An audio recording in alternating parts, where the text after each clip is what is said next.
Good evening, folks. Welcome to Club Passim, and thank you to Scott Alarik for bringing us all together here tonight.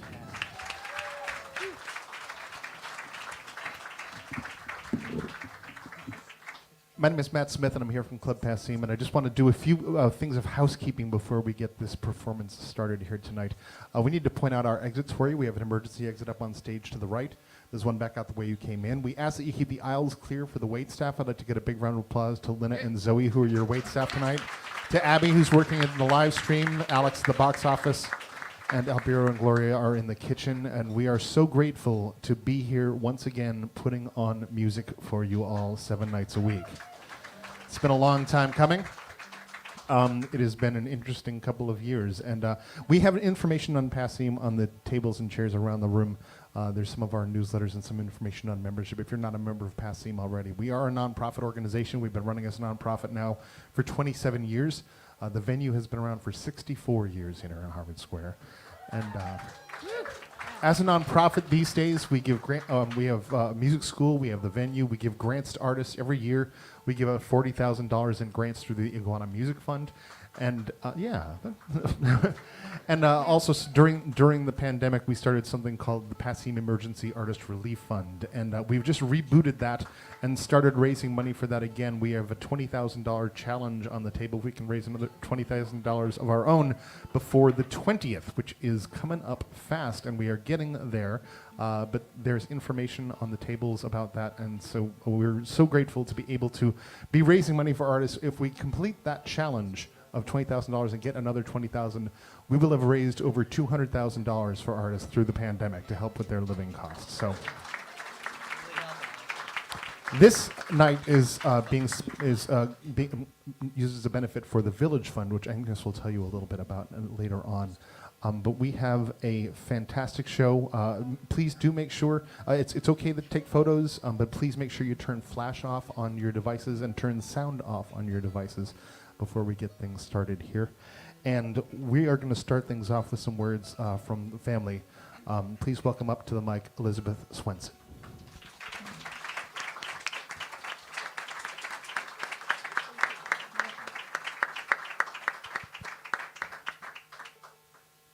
Good evening, everyone. On behalf of Scott's family, I'd like to welcome you to this celebration of his life. I have with me, I'm Elizabeth Swenson, I'm his cousin.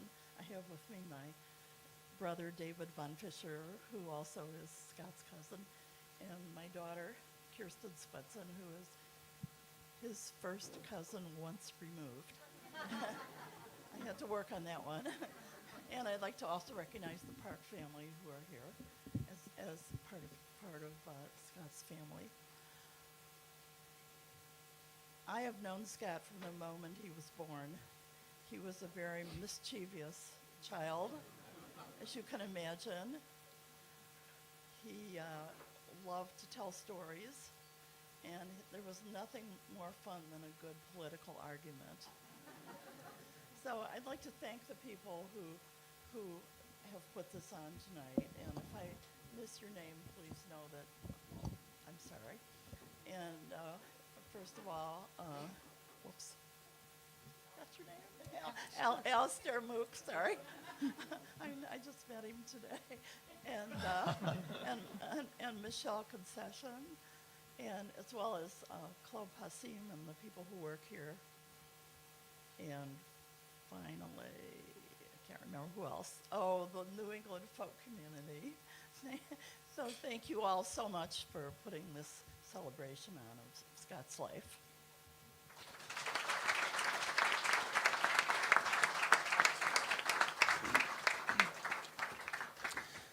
Thank you, Elizabeth, and we're glad to have so many of Scott's extended family here tonight. Thank you all for coming. We've been planning this for a long time, and Scott would have enjoyed being here. He missed it. He was a great scholar and journalist and broadcaster, and as you walked in by the merch table, you may have seen some of Scott's early clippings on display from his time as a performer. And I was thinking as we put that together, that when we go, all of us who are going to perform here tonight, our displays, if somebody cares to put them together, are going to be heavily featuring Scott. He spent most of his career shining the light on other people, and tonight we are here to shine the light on him. So I want to start off by introducing Don White to sing our first song.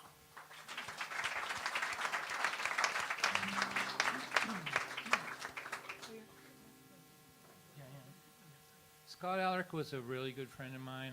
Between 1990 and COVID, I never went more than 3 months without having lunch with him. He was my favorite person to have a lunch with.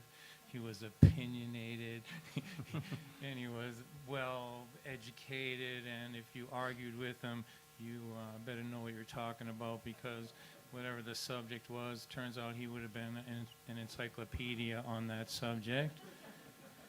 I met him at right around the corner at a comedy club called Catch a Rising Star in 1991, I think it was. We were two folk singers who thought we were funny, and we wound up doing 2 years worth of shows in an unholy cross-pollination with actual comedians over there. He was really funny, off the cuff funny. One time we did a show. 20 minutes before the show, not a single person was in the audience, and he looked at me with that look that he had, like I know more than I'm saying kind of look, that thing. And he said, "Don, don't do anything tonight that you need an alibi for."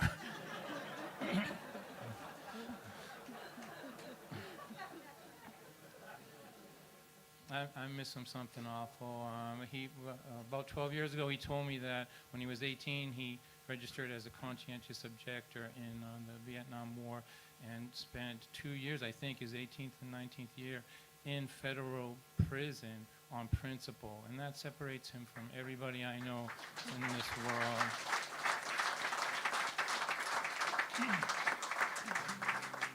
I said, "Scott, how did you survive that?" He goes, "Don, I got a guitar and I played folk songs."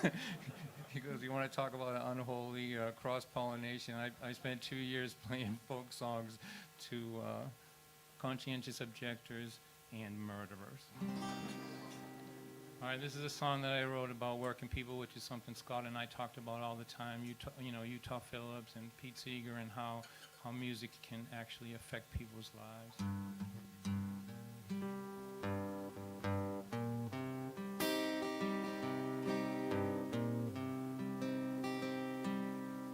All the work gets done in the valley. All the money rains down on the mountain top. When the money trickles down to the people in the valley, it's only one little drop to feed the family, one little drop to pay the medical bill, one little drop to pay the mortgage to the banker who sold it to the man at the top of the hill.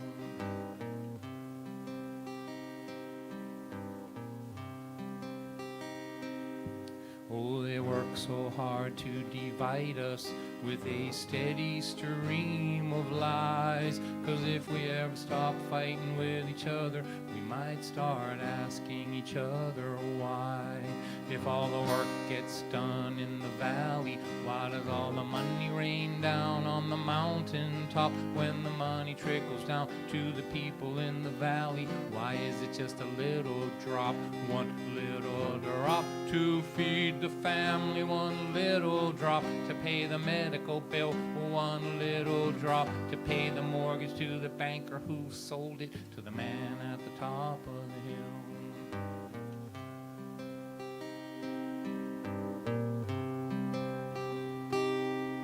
Keep buying those politicians and those TV newsmen too.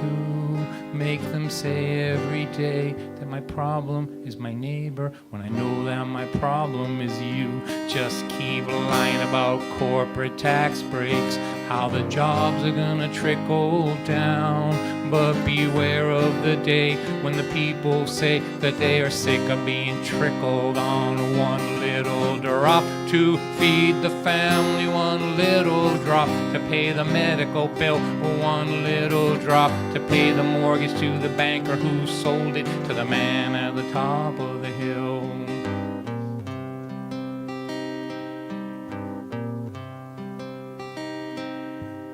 Enjoy your view of the valley from that house on top of the hill. Right now the giant is sleeping. That doesn't mean that it always will.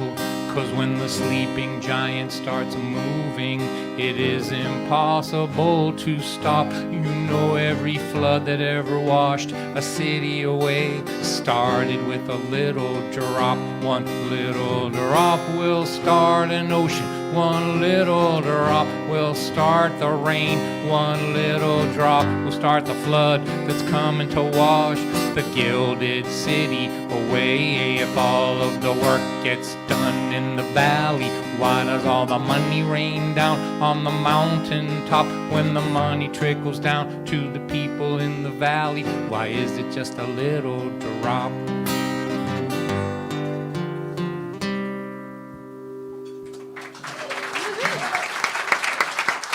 Thank you.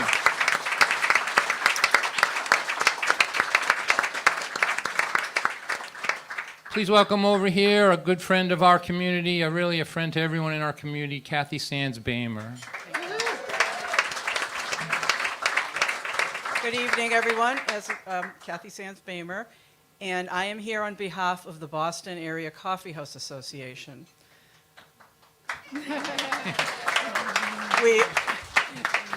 Scott was an honorary member of our organization. He was the only person who attended our meetings who was not actually a presenter. And we so truly enjoyed and appreciated his attendance at all of our organizational meetings and workshops. And I can tell you this, that his was a voice of wisdom, his was a voice of humor, his was a voice of reason, but most of all, he was a voice of encouragement. And he allowed all of us to continue on doing what we were doing as nonprofit coffee houses and keeping the light on. And we miss you, Scott. And we'll continue the musical part of this evening with Katie Curtis.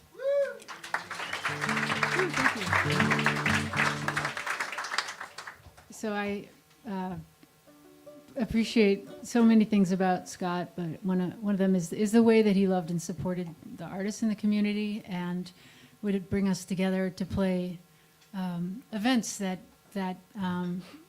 usually they would be like huge turnout, lots of, like we did Alistair Mook and I did a Pete Seeger tribute concert in Cambridge a few years back, and it was packed and it was really a blast. And then the last time I saw Scott was doing one of his singer-songwriter hootenannies at the Burn in Somerville, and he said to make sure to pick songs people could sing along to, and I kept sending him different songs that I might play, and then he just kept saying in bigger and bigger letters, all caps, "Have I mentioned it's a hootenanny?" Meaning like, please play things people can sing along to. So I'm going to play something people can sing along to tonight. And this is a song I wrote with Mark O'Reilly called Passing Through. We are passing this world on to our kids. From the day when they climb from their cribs, we try to teach them well, show them that they're loved, but in the end all we can do is hope our best was good enough. 'Cause they'll witness how this life can be so beautiful and cruel. We can't shelter them forever, but if we show them all the tools, they might leave this world in a little better shape than me and you. We are only passing through, passing through, passing through. We are only passing through, passing through,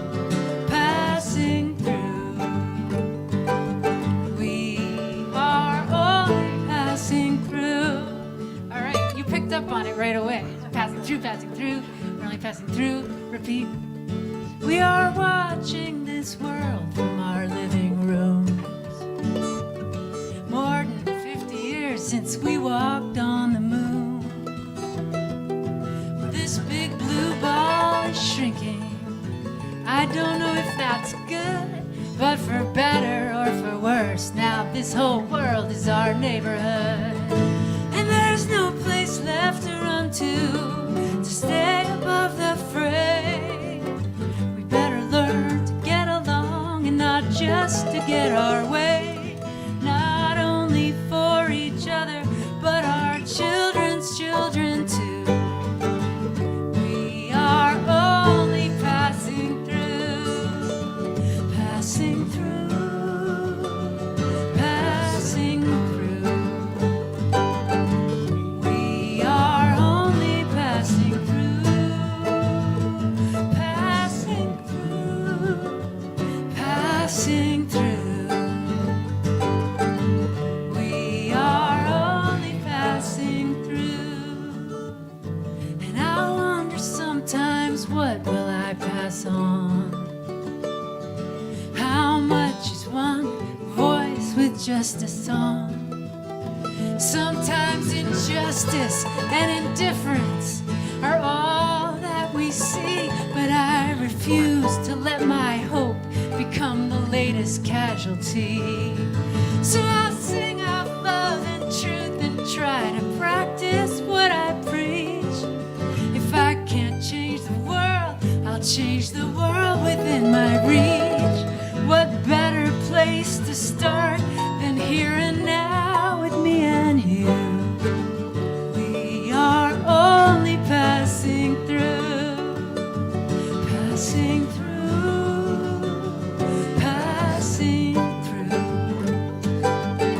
We are only passing through, passing through, passing through.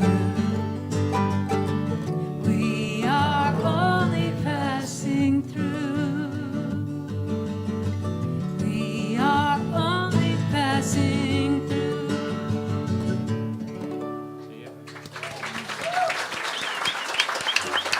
Thank you. It's my pleasure to introduce the next speaker, who is none other than Matt Smith.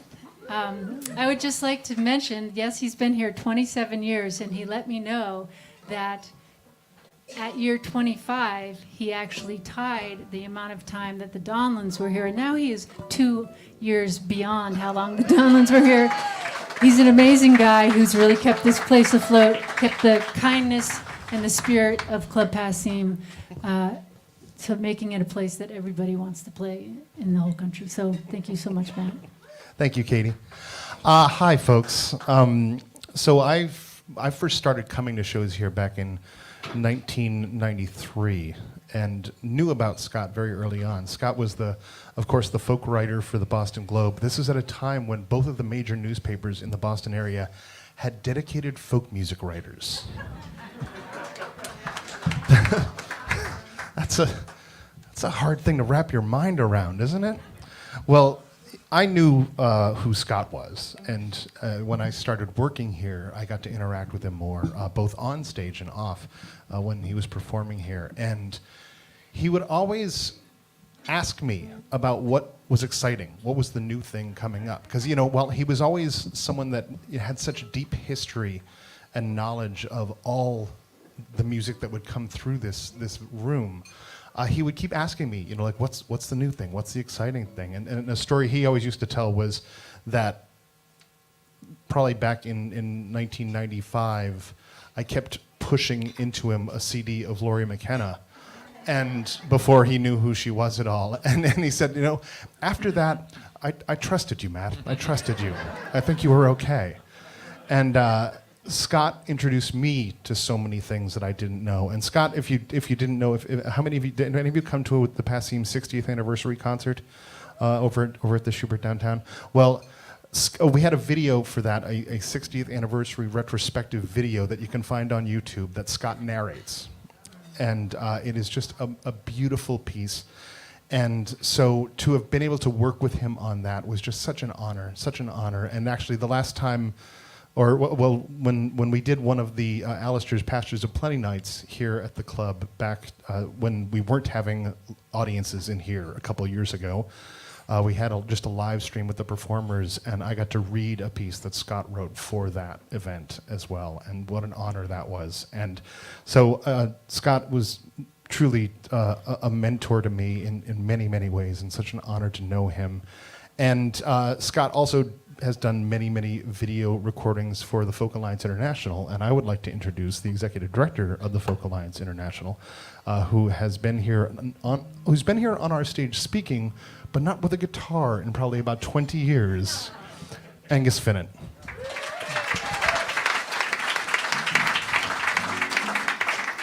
Thank you. Yeah, it's nice to be back. I think I wasn't quite shaving when I was last on this stage as a musician.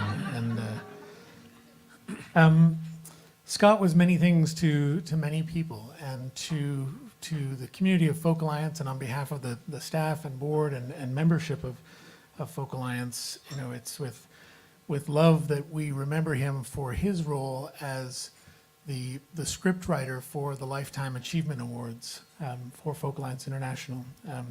He was a rigorous researcher. He was a beautiful writer, and he took as much joy in narrating as he did the writing. And I can only describe his voice, the sort of that rich, comforting nature of his voice as that Sunday morning coffee where you put a bit of Bailey's in and then you put an extra dash. You know, just hearing it just makes you want to settle into the day. And so it was always such a pleasure to see what he would research, and for the Lifetime Achievement Awards that covered, Odetta, Leonard Cohen, Joni Mitchell, the works, I mean, the gamut of the folk community. And while we were all sleeping or doing our things, he was exploring every story and alley of the community and every community within a community, and coming back to tell those tales at the highest level. And in that way, he really saw the global village of the folk community. And so it's especially meaningful that proceeds from this evening are going to the Village Fund, which is a new fund to provide emergency grant support to artists and folk music industry professionals who don't have employers but are part of the gig economy, who are in financial need. We've already distributed $50,000 worth of grants, and to folks across Canada, the US, and abroad. And so thank you for your part in it tonight.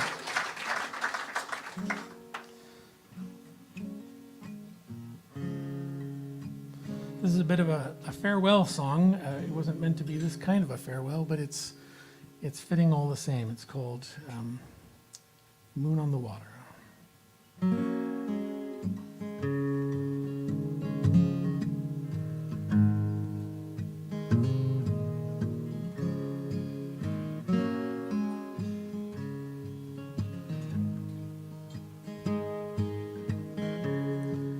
The evening's gone quiet. The candles burn low. The soft words we've spoken have faded like new fallen snow. And you told your stories. We sang our songs. And though we may want you to linger, you must move along. Long as the moon walks on water, long as the waves roll the sea, long as the wind tugs at my collar, I will remember thee. And in the daisies of springtime, in warm summer wind, in the golden woods whispering winter, it's there we will see you again. Long as the moon walks on water, long as the waves roll the sea, long as the wind tugs at my collar, I will remember thee. Well, you're bound from this country. You tipped your hat and you're gone.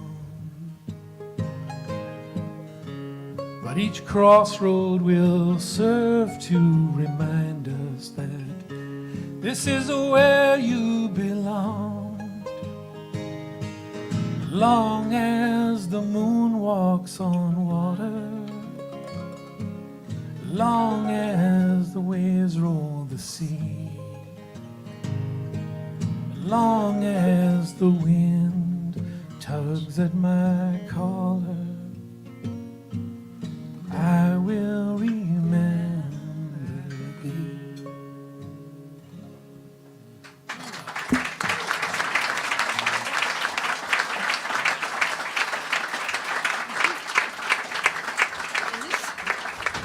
I want to mention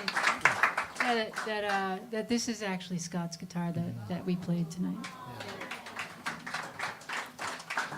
I had one other job, and that was to remember who I was introducing next, and I failed utterly in that job. I'm hoping someone else so can help. have I. Who's coming up to speak? Come on up. Oh, David, thank you. David. I'm supposed to be later after a little more wine. Would you like to be? No. All right. While David's coming up, this is Scott's guitar case. It is a work of art. Class up there.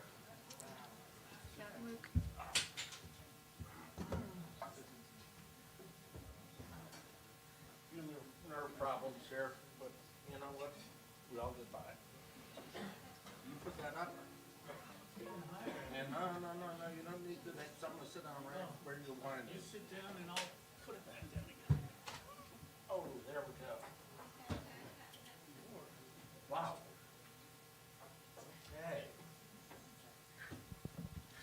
Yeah, I'm Scott's cousin.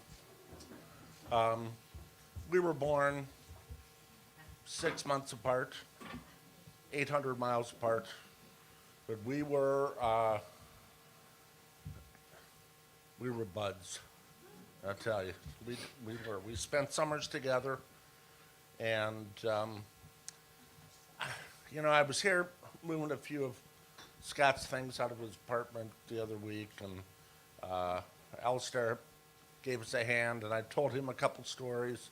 He said, you know, you really need to tell those stories at this festival, because everybody knows Scott as this big authority on folk music and everything, but where did that come from?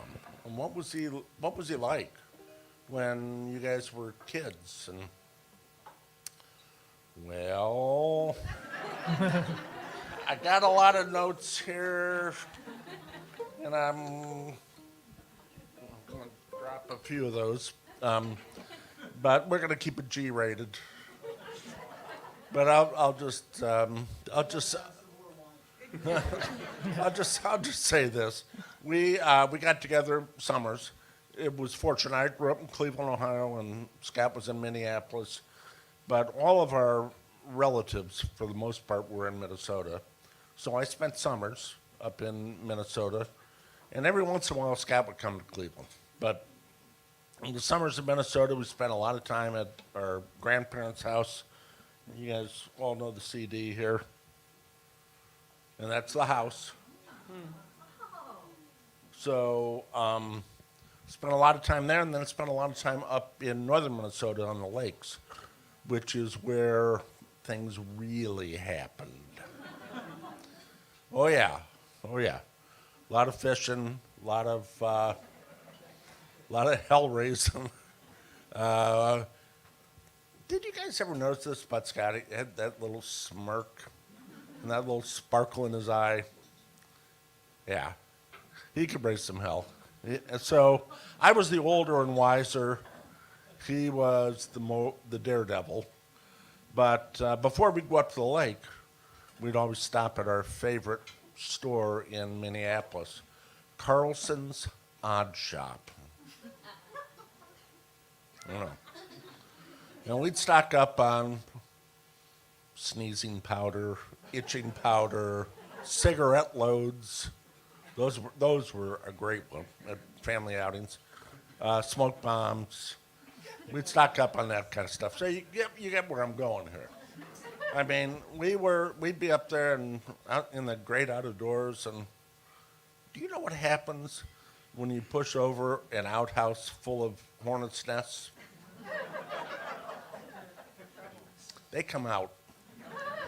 And they come out quick and they come after you. They do. Or, when you're going through the woods and, hey, this isn't poison ivy, is it?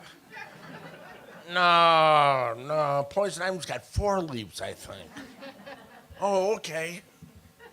Well, yeah, there was a lot of that going on.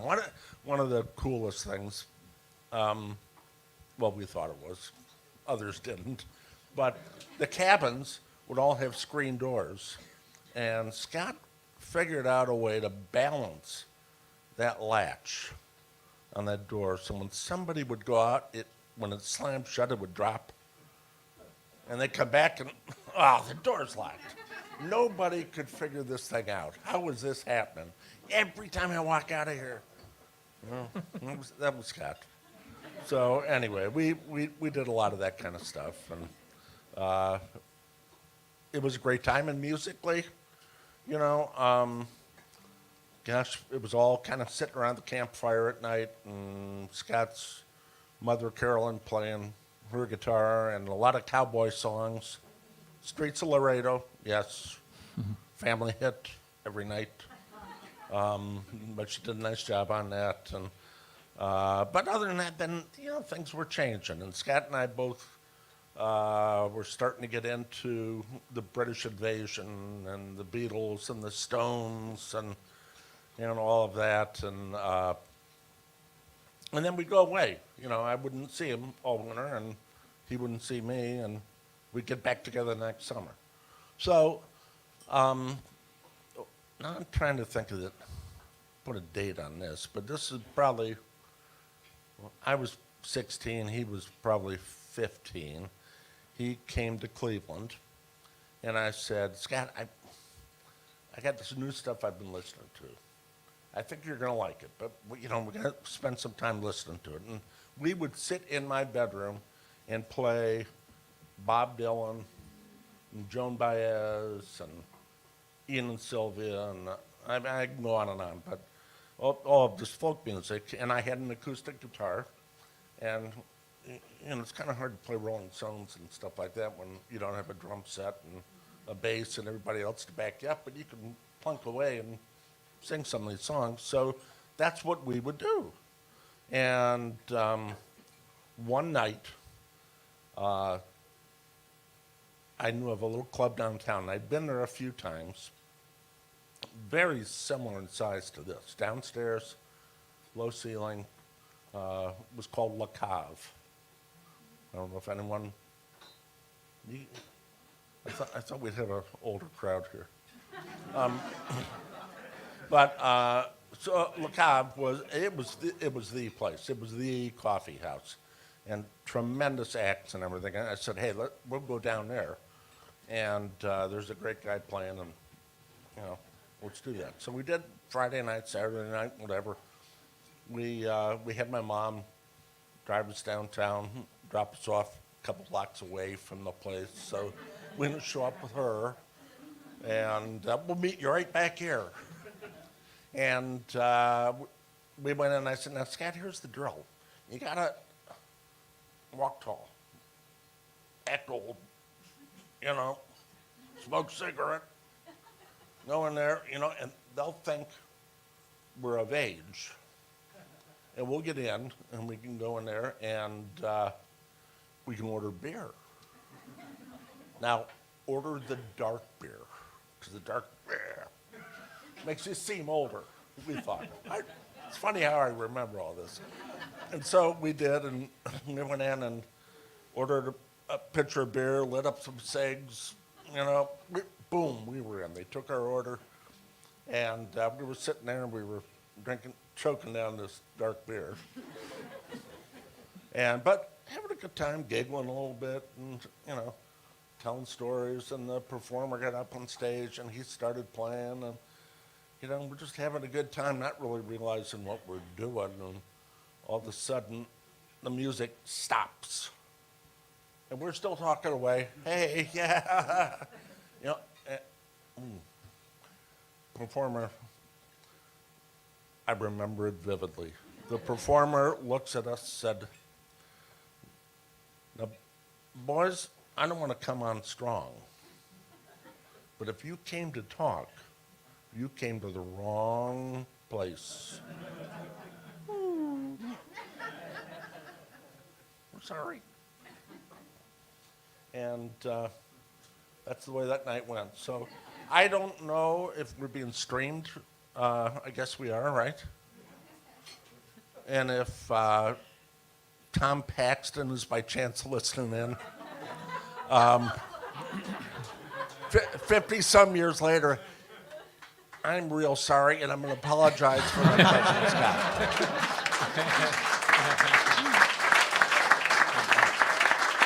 So anyway, that's kind of where it changed, and Scott went off on this folk thing and everything, and he became a great storyteller, and a lot of that's due to our grandfather, who would put us on both knees, and he'd have his whiskey and his cigar, and we would hear stories every night typically about some big lumberjack and his blue ox that he owned.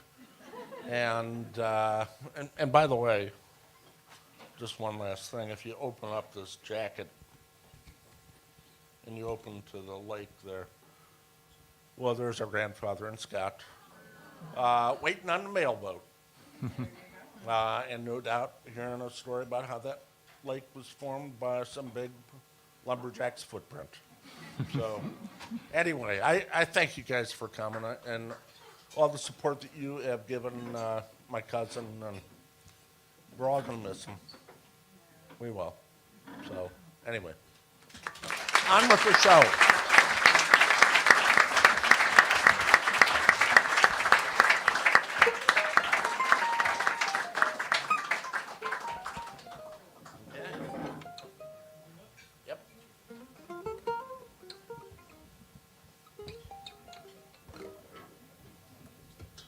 So there you have it.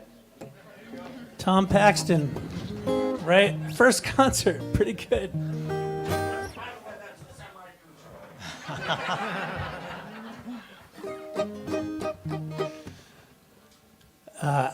I got here in Boston in 1995 from college and started playing the open mics like a lot of us. That's how we started. And within a couple years, I had my first residency at the Burren pub in Davis Square.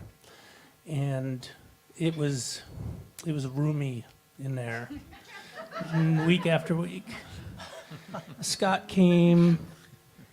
I wasn't reading the Boston Globe folk section yet, and I certainly wouldn't have recognized Scott, but I got a call at some point saying that Scott Alarik from the Boston Globe wants to write an article on you.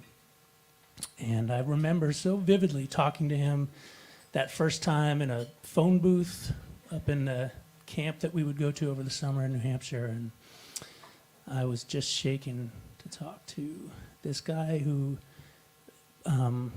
wrote this amazing review full of lies, just straight up how it was all full every night and fan base.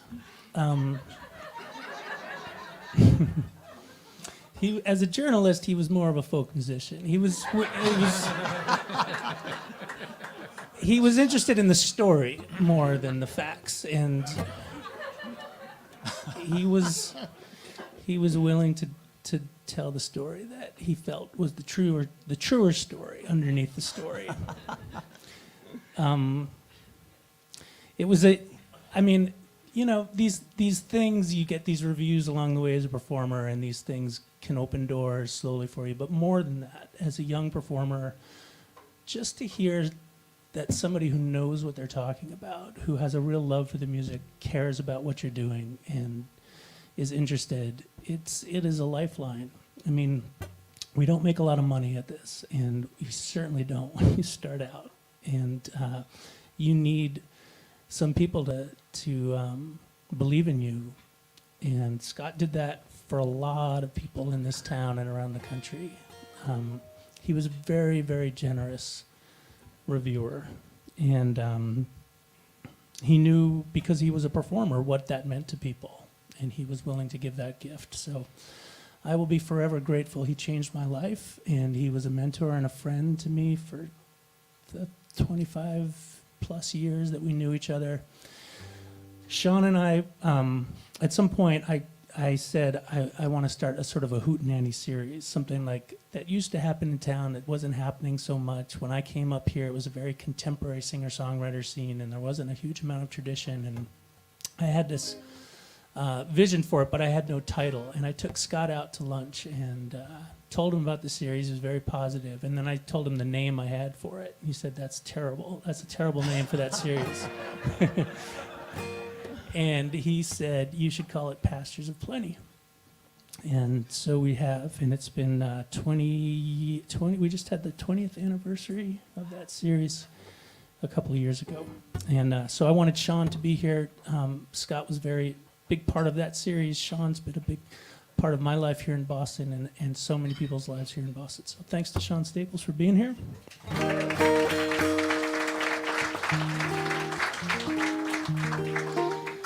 We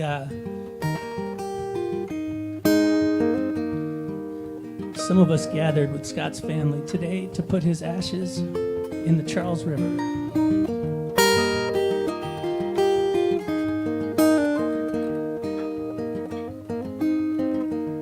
And I thought about this song that I wrote and about Scott. Walk on down the street, follow your own feet, listen to your heartbeat, and forget the things you know. Breathe on in the air, the evening is your prayer. Just let yourself be there, walking down the road. This world is just a dream, floating down the stream. The moment is the only thing you need. Stop fighting against the current. The things that you've determined, they aren't, and they weren't, and they never gonna be. Think about the fact that you're just a little speck, a fleck upon an acorn in an ocean's raging storm. In the scheme of time and space, you leave no lasting trace. The troubles that you face have no gravity or form. This world is just a dream, floating down a stream. The moment is the only thing you need. Stop fighting against the current. The things that you've determined, they aren't, and they weren't, and they're never gonna be.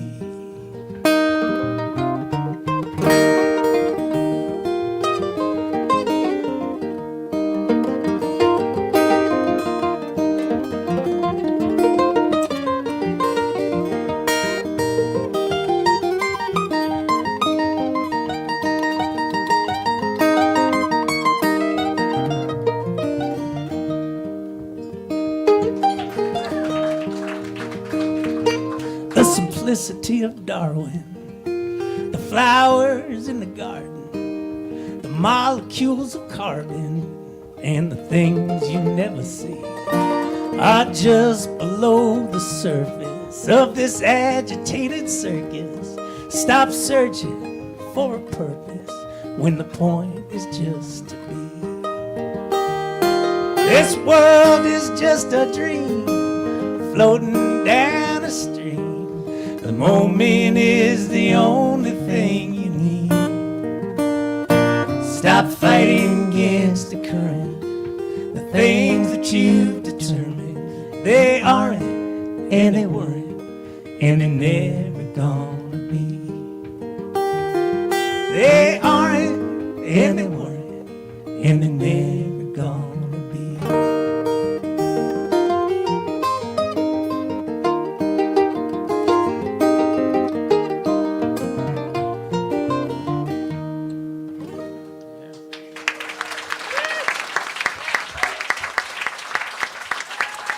Thank you, everybody. Thank you so much. That concludes the first section of our night. We have 3 sections. Now, the second section is going to be happening over there on the wall, that screen. We have contributions, and I want to give a special shout out. Michelle Concison was the one who's been compiling these videos and has been doing a huge amount of work behind the scenes. So thank you, Michelle. She couldn't join us tonight. She is home in Nashville, but she has put a lot of work into this show. And we have contributions that have been sent in from friends and musicians that knew Scott for many years. We're going to put them over. So please shift your chairs as you need to be, move around the room as you need to, whatever you need to do so you can see.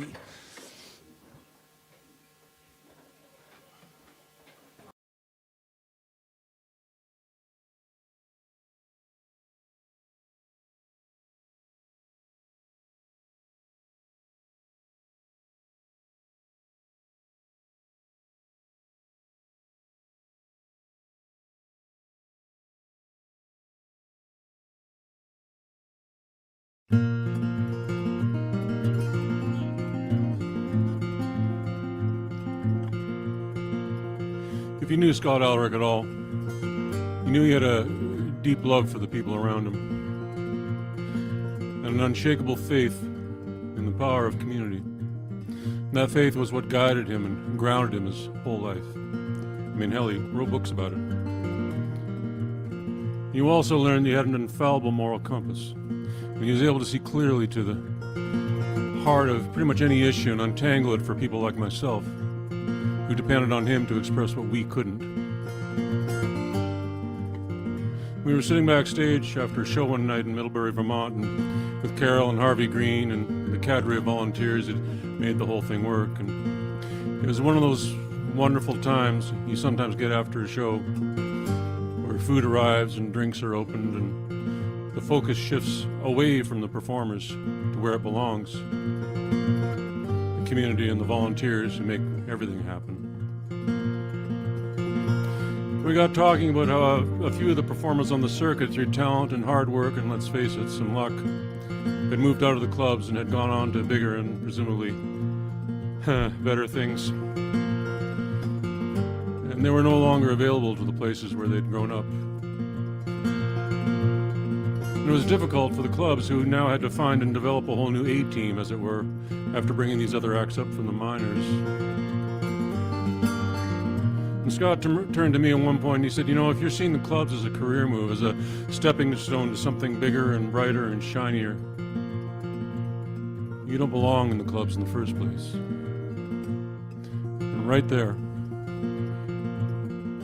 he encapsulated and crystallized and validated everything I'd been working out in my head about my own path. And the clubs have remained my home for over 40 years. I'll miss his wisdom, I'll miss his voice, I'll miss his kindness and his sense of humor for the rest of my life. Anyway, that night we sang a few songs together after the show, and this was one of them. It's by another Minnesota boy.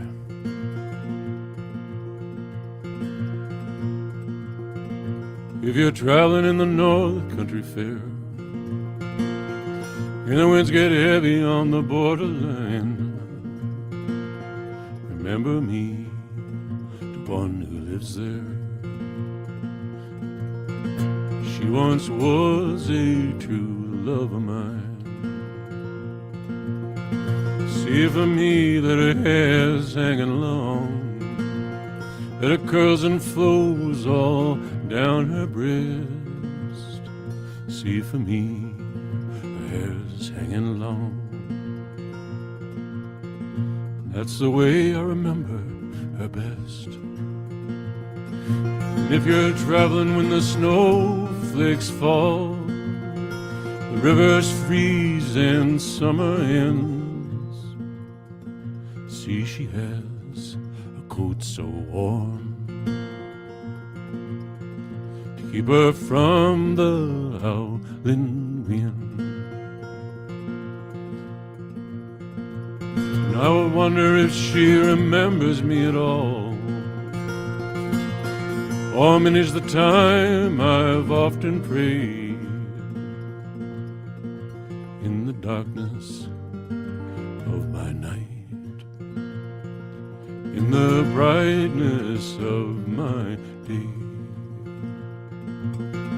So if you're traveling in the North Country Fair and the winds get heavy on the borderline,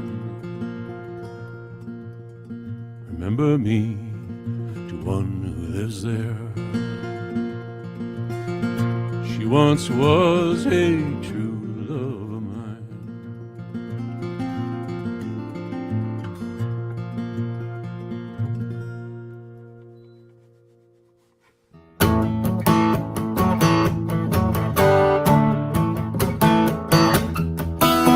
Here we stand in the middle of a great divide.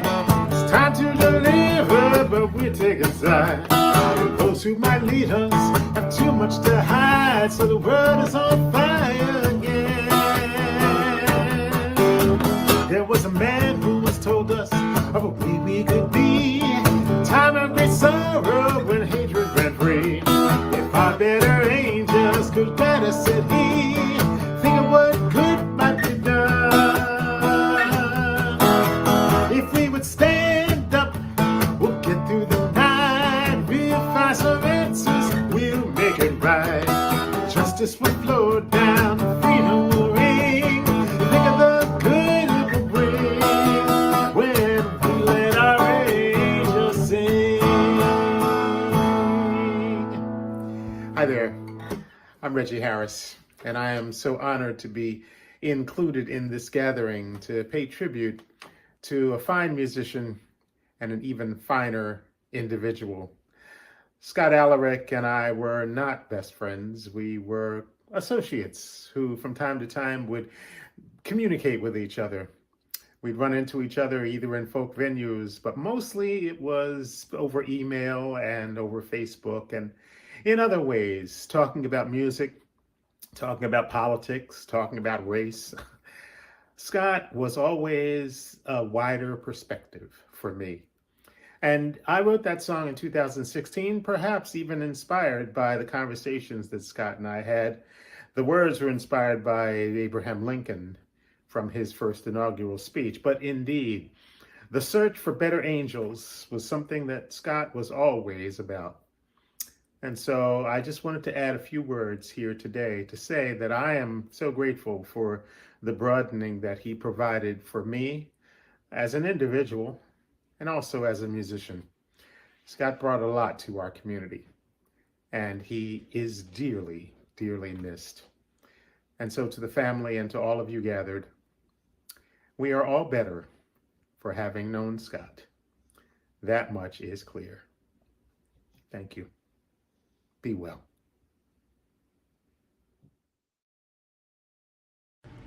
Hello everyone, Brian O'Donovan here. You know, I feel that somehow in this room in Club Passim, Scott's spirit lives. So I'm going to talk to him directly. Scott, how we miss you already so much. I remember the night we first met. I remember it well. It was after a concert around the corner here at the Idler, and we all repaired, that's a good old ballad word I think you would use. We repaired back to the home of Lenny Rothenberg, who lived on Garden Street then, and a giant of the folk music scene, of course, around Harvard Square. I remember the details so vividly. Tom May was there, and the three of us talked about the songwriting capabilities of Guy Clark. We were big fans. I was broadcasting at the time on the Coffee House with Brad Paul. They were halcyon days for all of us. You moving here from Minnesota, Jeff McLaughlin, who you introduced me to afterwards, writing beautifully for the Globe on music. The great concerts put on by Carrie Estrin and Sharon Davis and Amy Phonorath and Robin Blecker, you remember? Rounder Records, thriving on Camp Street. I think even in the early days, WCAS was still on the air. Dan Gewirtz, The Third Eye, and Dick Pleasance knocking it out of the park every Saturday afternoon. He was a mentor of mine with a folk heritage on GBH. And you arrived with your beautiful voice, your Midwestern humor, your great personality, enticing people into your world of folk music. They were amazing days. And subsequently, I got to know you so well. You paid me the highest compliment once. You called me a folk music activist. The novel you wrote, capturing those wonderful days that I've just been describing, and your weekly riveting folktales on UMB, and your continuing heartfelt advocacy right up to the end. Behind your spirit that will always be with us in rooms like this and at gatherings like these. It's March, it's the high holidays for Irish music, so I'm out doing what you often encourage me to do, present live music. But I can feel the love of everyone in this room for you tonight. And I want you to know that the impact that you left behind is perhaps a bigger impact and a more lasting impact than I believe you could ever possibly have imagined. So thank you, Scott, Spirit of Scott. You are always in my heart.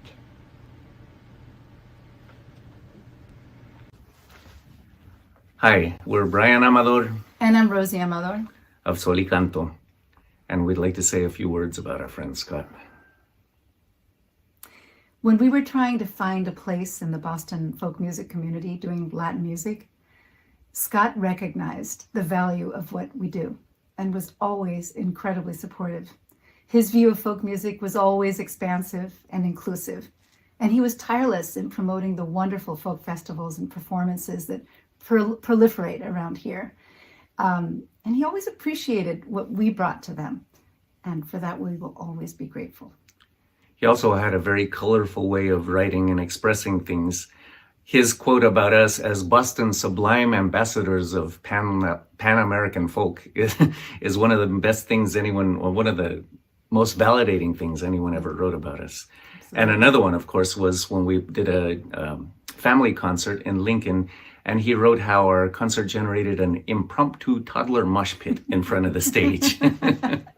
Our kids were about 2 Yeah, at that time. they were part of the mosh pit. They were part of the mosh pit. We loved it. We loved it. I remember seeing him in the crowd at the De Cordova Museum in Lincoln. Well, you know, after he left the Globe, we became friends, and we were honored that he chose to mention us and interview us for his beautiful book, Deep Community. Scott always had a great sense of humor and was full of wonderful stories. We miss him. We're going to leave you with a song that I'm sure he would have liked. It's called El Muro, The Wall. Muchas gracias, Scott, querido amigo. Gracias a la vida. Thanks to life. Y buen camino. Buen camino.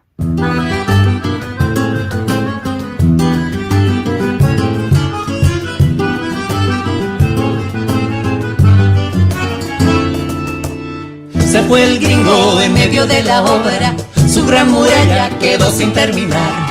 Volvió la calma al terreno del vecino, sanó el desierto, esa herida ancestral.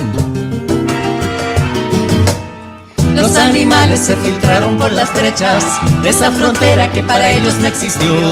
Las familias tanto tiempo separadas se abrazaron con lágrimas de amor. Y la lluvia al fin cayó y la vida regresó y el desierto floreció feliz.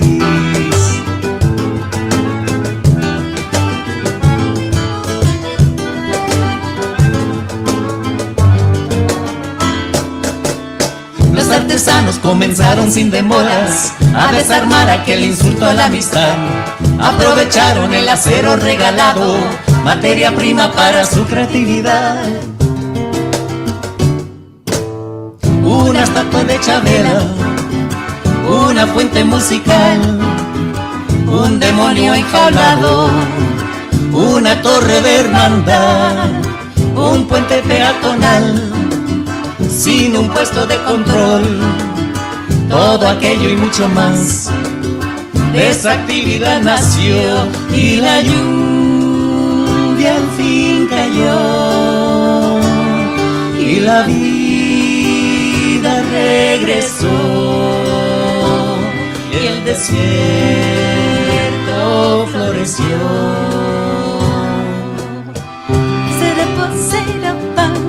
Solo por usar para potato, sabe para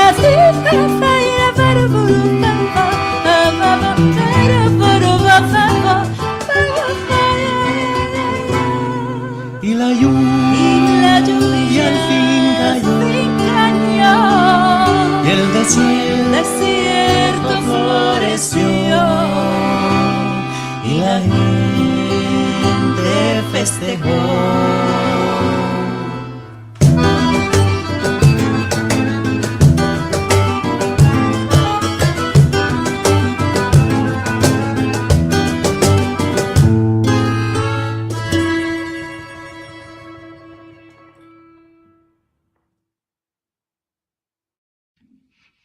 Hey, it's Patty Larkin, and I'm so happy to be able to join you tonight and grateful to be here for Scott and his memory.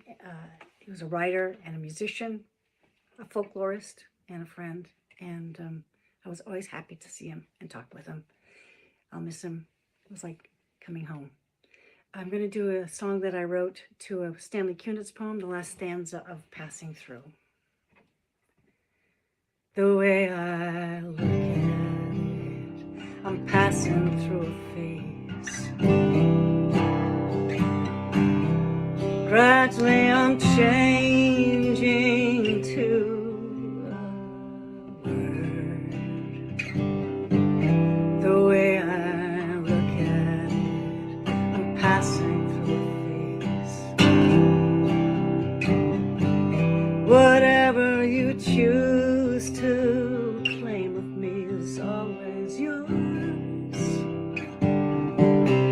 Nothing is truly mine. Nothing is truly mine except my name. I only borrow this dust. I only borrow this dust except my name.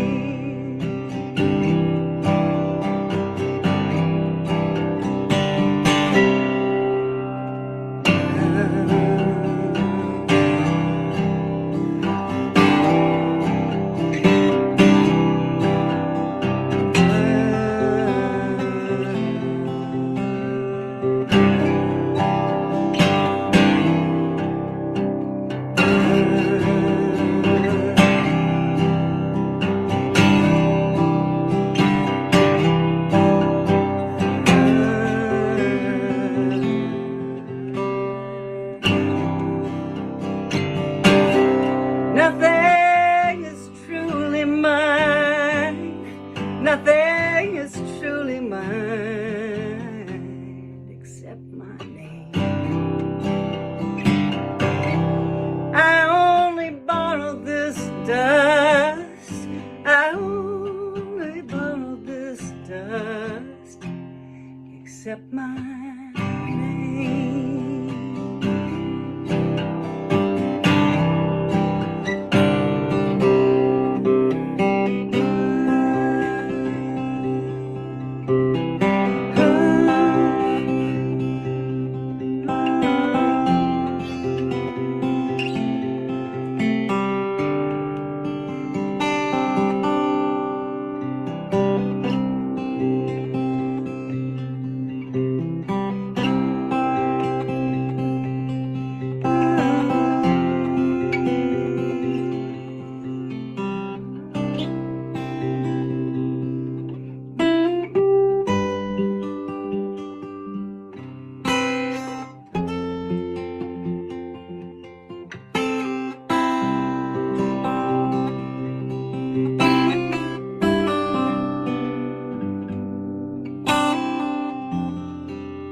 friends. This is Michelle tuning in from Nashville, Tennessee. I gotta say, to hear you all talk about Scott and sing for him is such a blessing tonight. I feel him in these videos that have been sent in and in all your remembrances and performances. Scott was my client, my mentor, and my friend. He was always encouraging, sending positive messages, human messages, funny messages. I looked back on some of our emails recently, and he still wrote letters even though it was an email, and it felt good to sit in our mutual admiration society reading through all those exchanges. And I want to share a few things that Scott's told me in some of those. He said things like, "Keep fighting the good fight there, comrade. You're doing it for all of us." There was probably multiple times in messages where he signed off with that to me. And he made me feel included in a very important campaign. He knew how much that meant to me, and he gave me that gift in so many exchanges all the time, making me feel like I was important and part of something bigger. He told me, "In folk, we want lifers, not martyrs." It was his way of saying I didn't have to sacrifice myself for music. I just needed to find my way to be in it. He told me we are at our best when we are talking about what folk is. We are at our worst when we talk about what it isn't. I mean, talk about inclusion. And this, he said to me over 10 years ago. We were talking at that time about the friction that existed in the folk community between folk traditionalists and contemporary songwriters. But honestly, like any great quote, those words have had meaning for me far beyond that as I travel in my career through other genres and as we strive for social justice and inclusion in the music industry. It's just an important message. We're at our best when we talk about what something is, and we are at our worst when we talk about what it isn't, or when we exclude. He told me to remember what Hunter Thompson said: "When the going gets weird, the weird turn pro." I appreciated him keeping it real and making light of the big bad industry, and maybe a little bit of a dig at the quirkiness of the folk community. But I also won't lie, I was moved to have Hunter Thompson quoted to me too. Believe it or not, Scott even imparted wisdom about social media. One day he sent me some added context when in a conversation about why puppy videos are so popular. I'll look. He wrote this. He wrote, "In the 16th century, the printing press allowed for cheap mass-manufactured music to become available. It started a fad called broadside ballads, penny sheets of topical lyrics set to familiar melodies. They've been called the first pop songs since they were commercially written and sold, and people instantly found a valuable use for them as wallpaper for their homes. So perhaps we haven't changed as much as we sometimes think. It's only the tools that are different." Scott just had an ability to describe the indescribable, to describe music and art and history and community in a way that made everything feel connected. In fact, he took great care to point out the connections between things and events and people, and the connections were how he oriented his perspective. In this way, Scott offered perspectives that drew us together and helped us see how humanly connected we are. It's no surprise that when I reach out about Scott, it's no surprise to me that when I reached out about Scott, you were eager to celebrate his life and work. Scott's folk family is vast. Thank you to all of you in the room, to all of you watching the live stream, for taking this time to remember Scott. Thank you to Scott's family for allowing us to hold Scott's memorial in this way. And thank you, Passim, for being our home. I want to leave off with something he wrote me about when Pete Seeger passed. He said, this is from Scott, "I very much appreciate reaching out to new generations and trying to bridge the gaps. It's patient work and often bumpy, but always worth the effort. After Pete left us, all my thoughts distilled down to this: it's up to us now. So keep up the good work and let me know when you're hungry and chatty."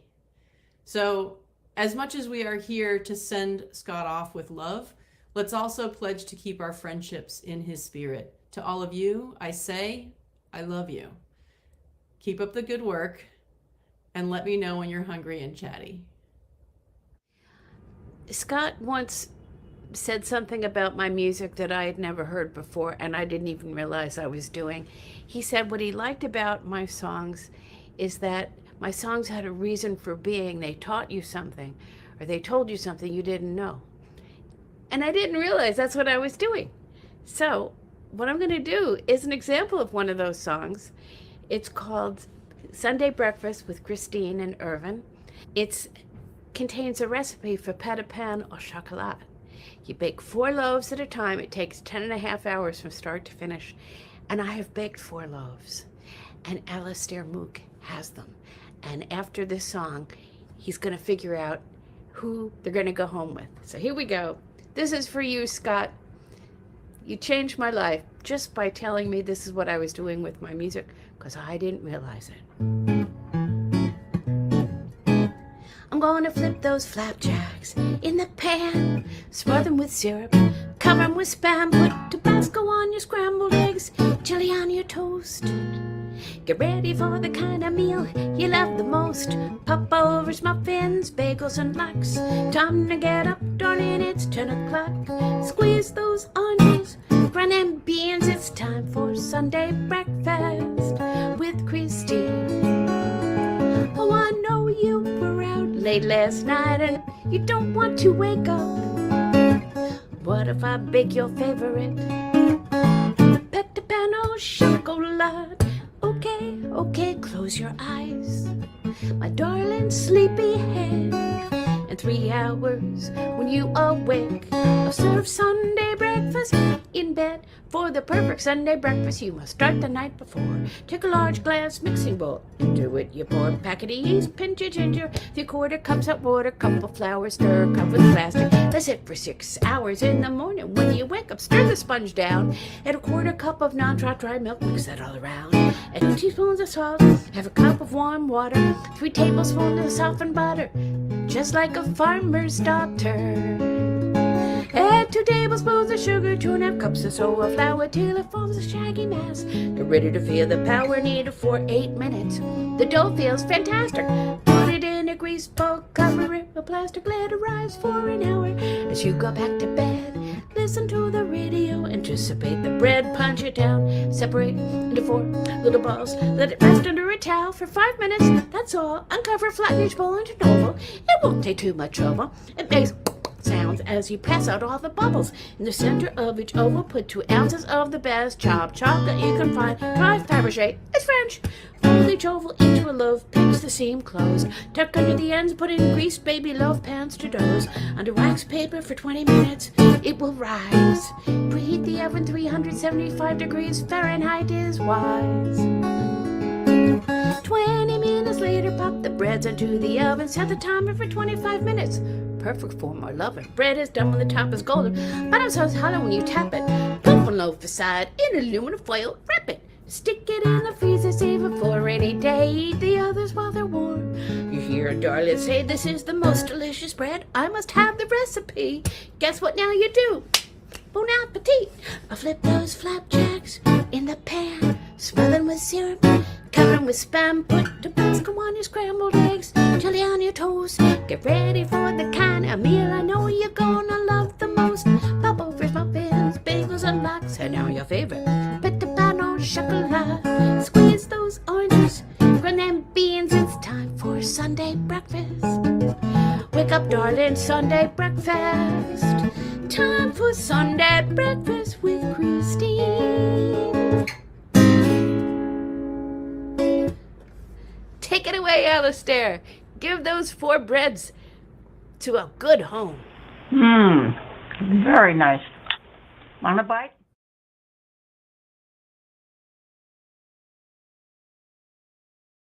And here are the breads.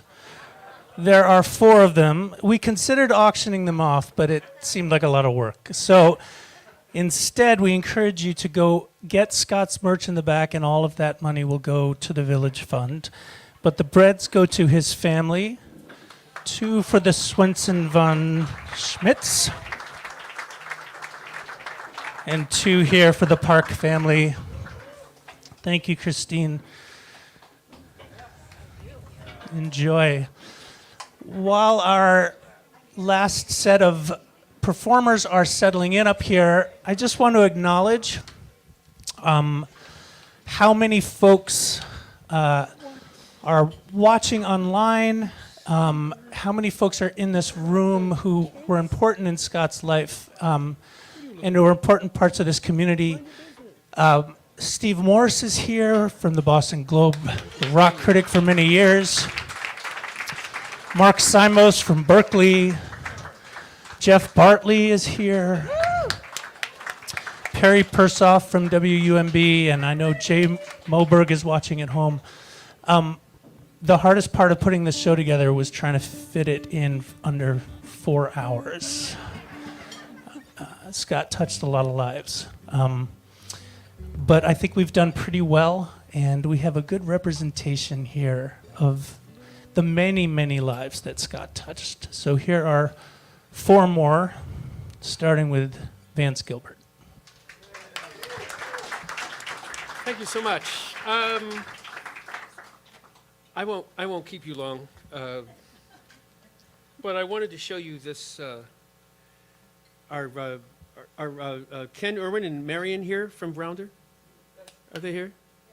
Hi. Thank you for having faith in me and bringing me onto your label back in 1994. You thought I might be the next, like you wanted me to be kind of like the black Tracy Chapman or something, and I appreciate that. You signed me, and you had me make this. I made this album that I made this album, and I had this argument with Ken years ago that I wanted the booklet to look a certain way, but he says one of the things the booklet has to start with is someone in the music industry writing at least 8 pages on what you're about, because no one knows who you are. And I said, well, that's true, no one knows who I am. But Scott Alarik wrote the intro to who I was, and it filled up in this tiny-ass print all through here. And I could read you a million things that he said about me, song by song. He just took each song and brought it to life. But the one thing he said was that, so welcome a new face to the scene. It is a new face. Don't be so surprised. It was new at the time. Welcome a new face to the scene, one that's going to be around for a long time. And that goes to all the things that people have been saying about his broad view of what folk music is and isn't. He loved the fact that I would do a jazz tune and then do something a cappella English and encapsulate it all in the same set. And he was such a supporter of mine in a lot of ways. I don't think I'd have a career if it wasn't for him. So I'm going to play something off of this album if I remember how it goes.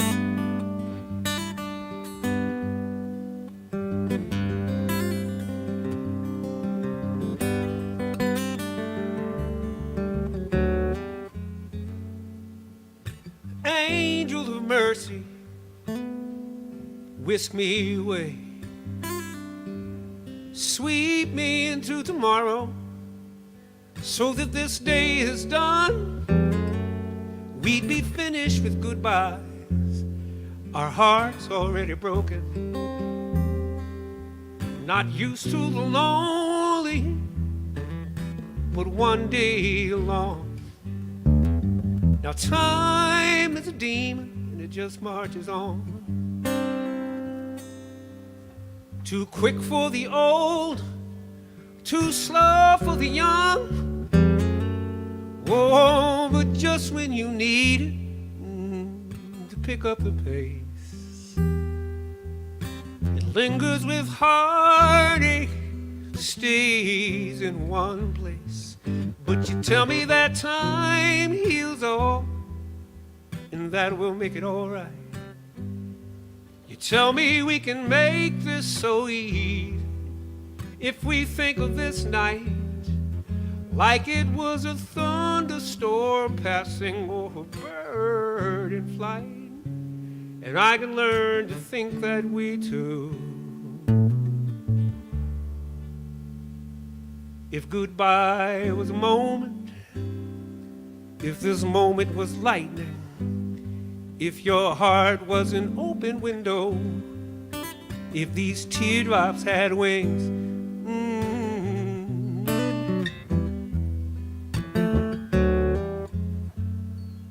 Now from the cradle to the grave is such a small stretch of forever, but it seems to take a lifetime to make this last stand. And I know that one day we'll laugh, look on the bright side, but that's no consolation for this moment at hand. But you tell me that time heals all, and that we'll make it all right. You tell me we can make this so easy if we think of this night like it was a thunderstorm passing over in flight. And I can learn to think that we too.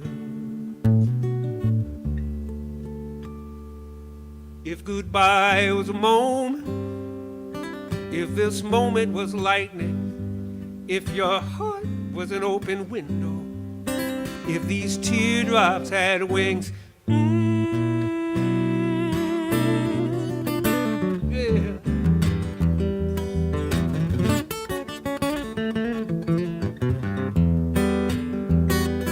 If we could just see the future and the many miles between us, when we're light years apart, but still carrying on. It might help heal today, it just might soothe the day after all. But wishing don't do a thing for the here and now. You tell me that time heals all, and that we'll make it all right. You tell me we can make this so easy if we think of this night like it was a thunderstorm passing over in flight. And I could learn to think that we too, if you want me to.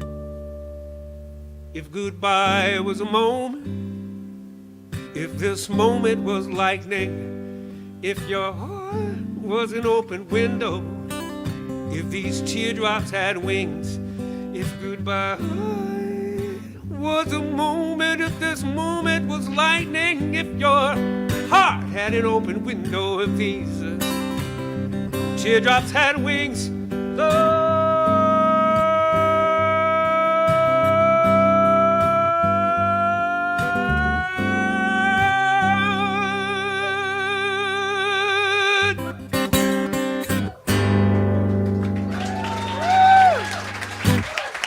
Thank you so much. Thank you, Scott.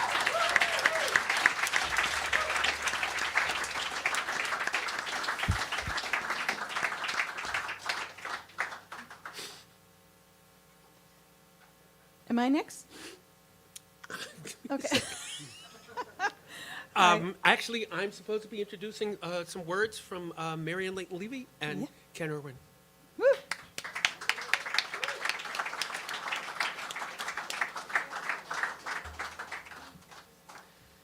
Howdy, all. This is not a position that either Marion or I really like to do. We're usually the people sitting in the back row and not speaking to people, and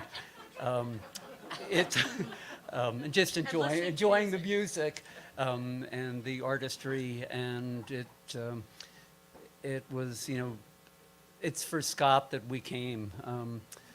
We just adored him. He's just really, really special to us and to all at Rounder. He meant a lot to the acoustic music and songwriting community in Cambridge and Boston, but he was unquestionably an integral part of that and a creative contributor.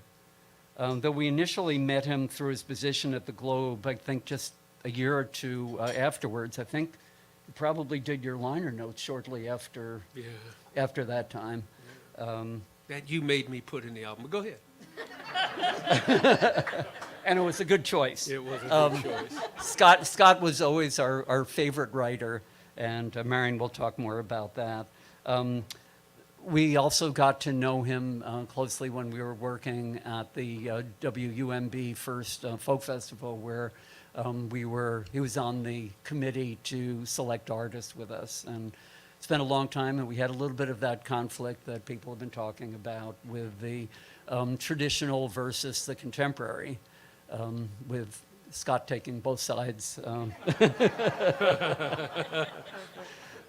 He became a friend and someone whose opinions we sought, shared, and always respected.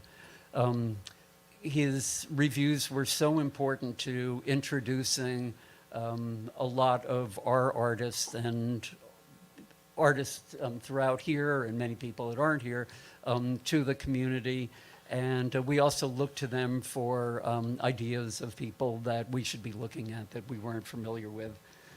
Since there's a little time to be said that someone else has not already said, we'll try to opt for brevity, which I didn't, and saying that his presence, his thoughts, and his artistry touched us deeply and are certainly ongoing part of the music community that he helped to create and perpetuate. Thank you, Ken.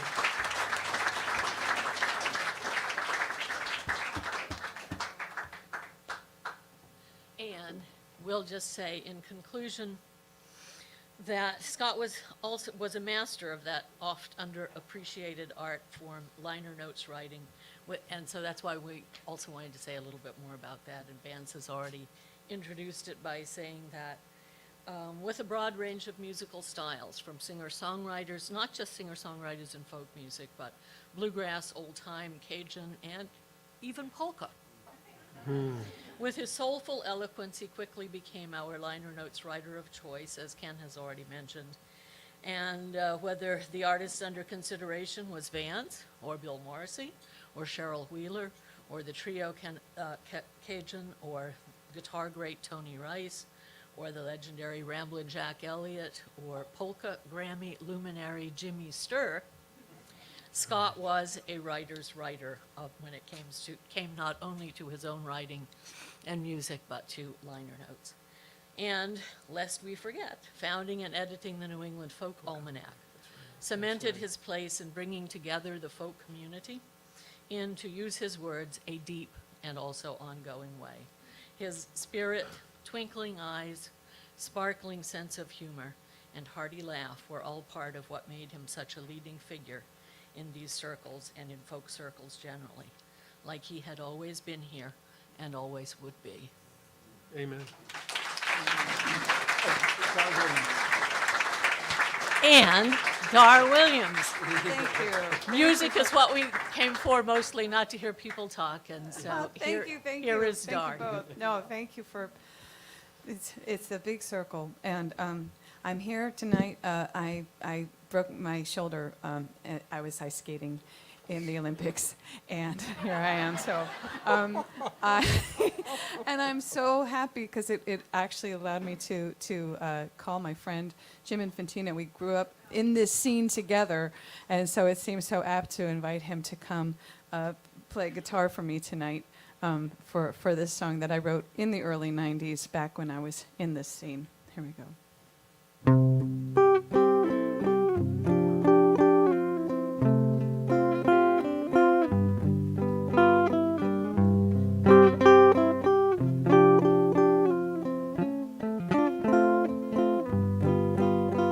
Tonight was just great. She taught us the sign for peace. Now she's made us some popcorn. We've turned out the lights and we're watching movies. I don't understand, and she tries to explain how a spaceship is riding through somebody's brain, and there's blood and guts and she's the best one that we've ever had. She sits on her hair and she's tall as my dad, and she tie-dyed my shirt and she pierced her own ear, and it's peace, man, cool. Yeah, the babysitter's here.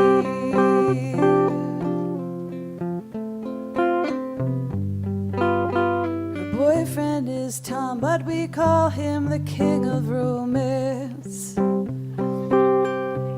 He wears an American flag on the butt of his ripped up pants. And will they get married with kids of their own? He says, not if she's going to college, we won't. And he kisses her. Oh, someday I'll have a boyfriend just like that. She's the best one that we've ever had. She sits on her hair and she's tall as my dad. And she got mad at dinner when Tom drank a beer. But peace, man, cool. Hey, the babysitter's here.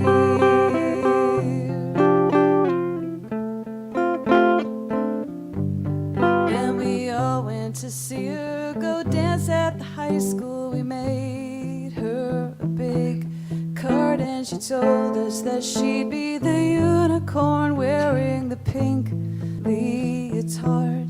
And there she was leaping up just like she said, with a sparkling horn coming out of her head. And she's oh, oh, oh. I can't wait to give her the card. I can't wait to give her the card. She's the best one. Okay, so the play was called The Unicorn, and she was the unicorn. So that means that the star was my babysitter.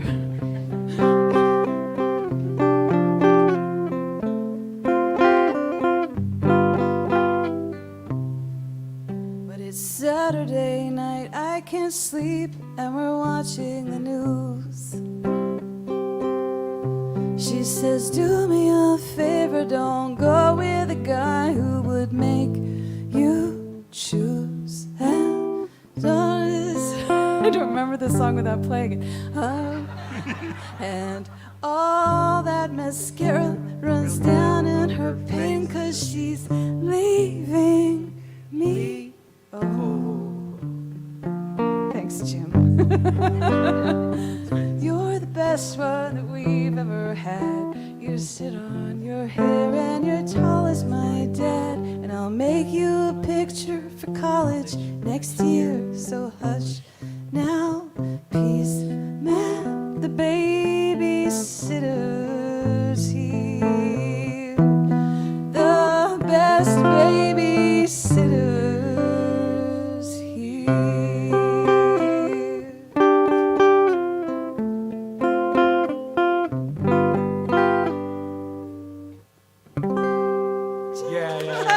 Thank Bravo. you. Thanks, boys. Bravo.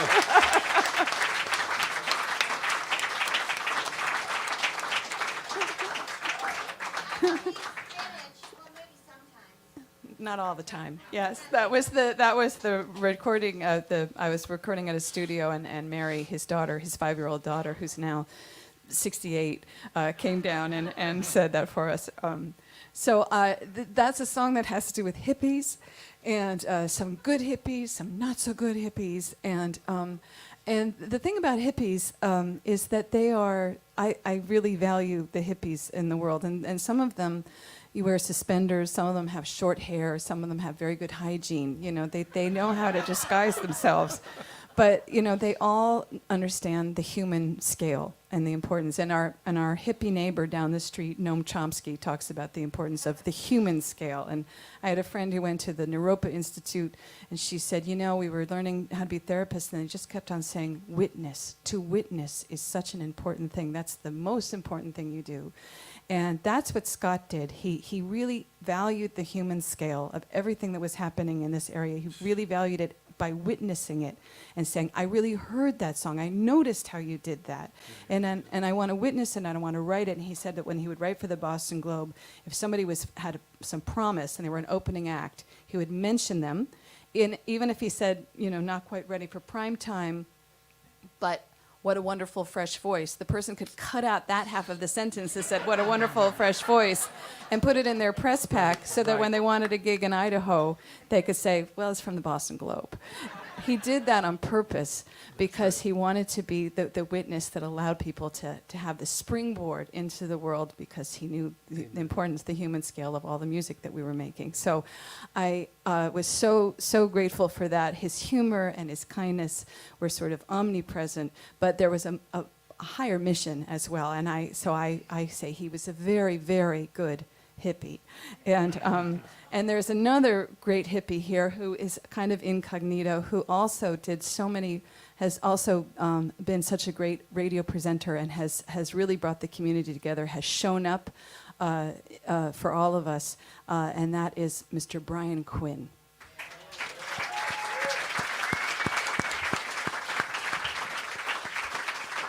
Thank you, Dar. Brian Quinn from Folk New England. And the mission of Folk New England is pretty simple. We're trying to tie the tradition of the past to what's happening here and tying that together with collections and oral histories and performances and things of that nature. And it was sort of dreamed up by Betsy Siggins and Tim Mason as the New England Folk Music Archives. And when they started it, they wanted to look for people who would help them get on their way. And the first name that really came up was Scott. And they said, he can really tell us where to go because, hey, Folk New England, I mean, that's a big thing, right? So he said, look at, Betsy, you're from Club 47, around the corner, Mount Auburn Street. And Tim Mason did such great work here at Passim. He said, why don't you start where you know best, the places where you were? And so they did, and they kind of focused in on the years of 1958, 59, up into 68. And from that, they ran into some filmmakers, Todd Kuwait and Rob Stegman from Needham. And they convinced them to do a movie of the history of Club 47. It's for the love of the music, the folk revival Club 47. And all the usual suspects were there, Tom Rush and Jackie Washington and Jeff Muldor and the rest of them, Jim Kweskin. But they also wanted to make sure they had some another perspective from someone who was sort of outside looking in. And that's where Scott came in. And he's all over that movie. So if you really want to see what Scott's all about and how we can tie that movie together, get your hands on that, the Folk Revival. That was, it's quite a film, and it's a really nice example of what Scott can do and how Scott can add to a film. And I know Angus talked about some of his work over at the Folk Alliance. They're just great pieces. Look for them on YouTube, you find out.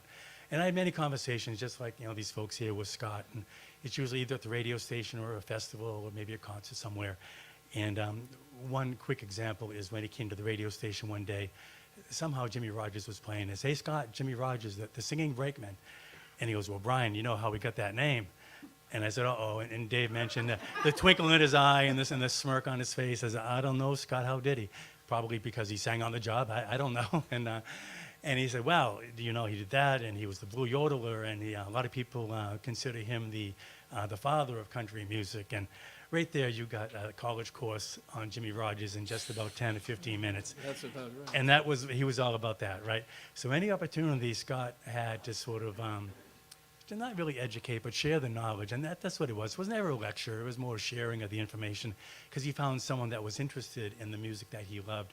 And hey, maybe I can bring him a little bit closer and draw him into that deep community that he loves so much. So thanks, Scott. I really appreciate it. And the inspiration and the passion and the love you have for our music really will inspire us all here to keep that community going. And we thank you for it. So thanks, Scott. Thank you, Brian. Wow. So we're going to hear a few words from the Parks family.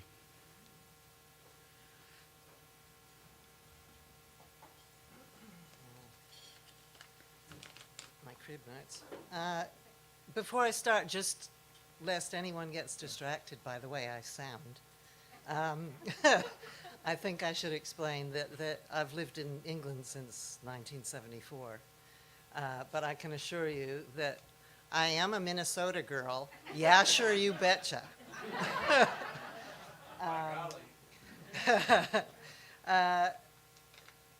When I was 15,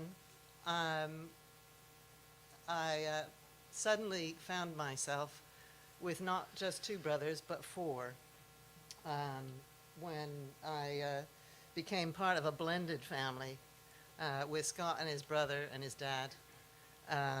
And I was still the youngest and the only girl. And it was nice to have more brothers. I enjoyed that. Scott and I connected really quickly. We seemed to have a lot of things in common to talk about. I learned a lot from him, and he opened my mind to a lot of things. The first thing I remember learning about was football, which might be surprising. But he and his brother spent the first month we had together teaching me all about football. And we even, as a family, got a color television for the first time and watched the Super Bowl together. So that was the first thing.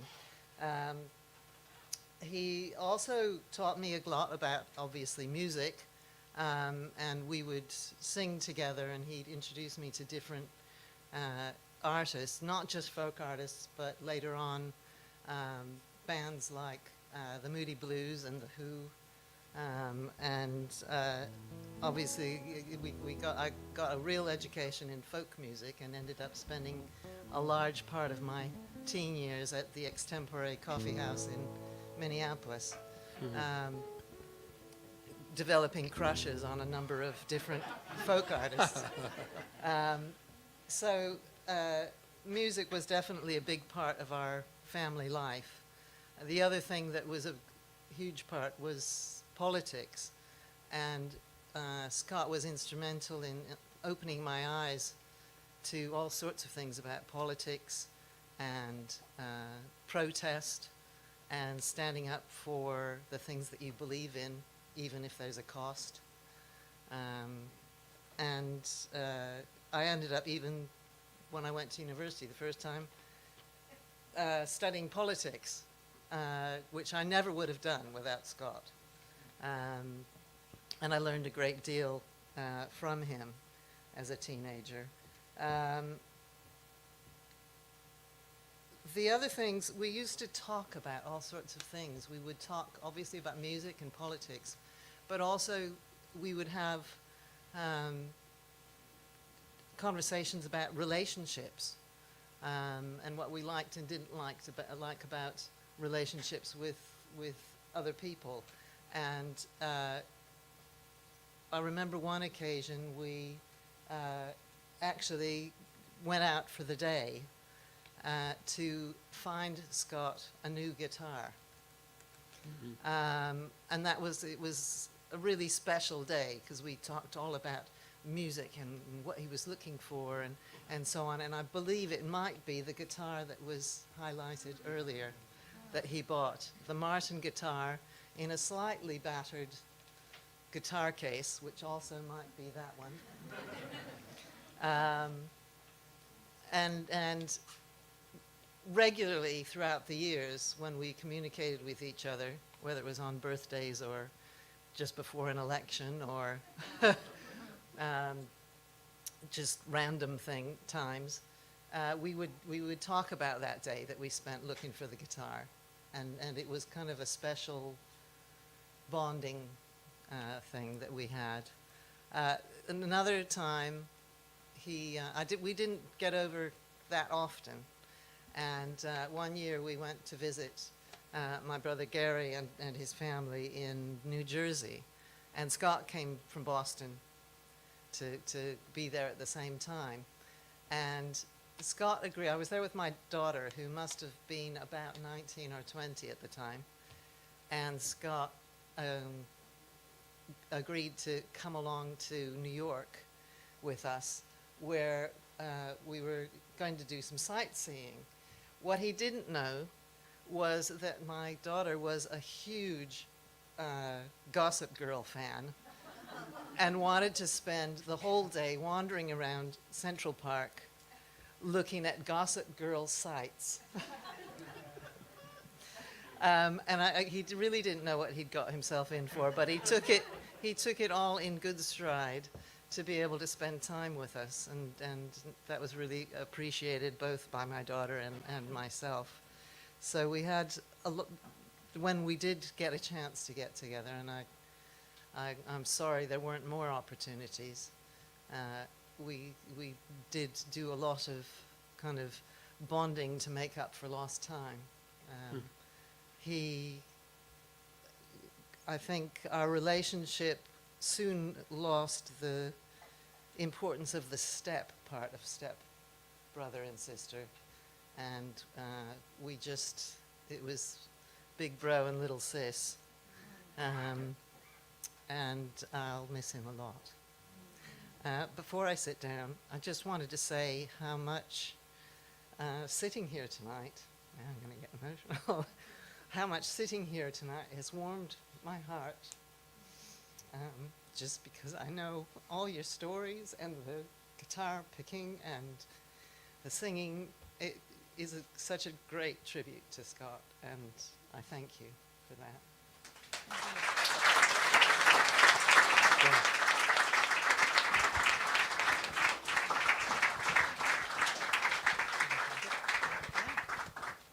All right, you guys are going to have to bear with me here because I'm not so great at the impromptu. Or putting my glasses on. Okay, I am Scott's niece.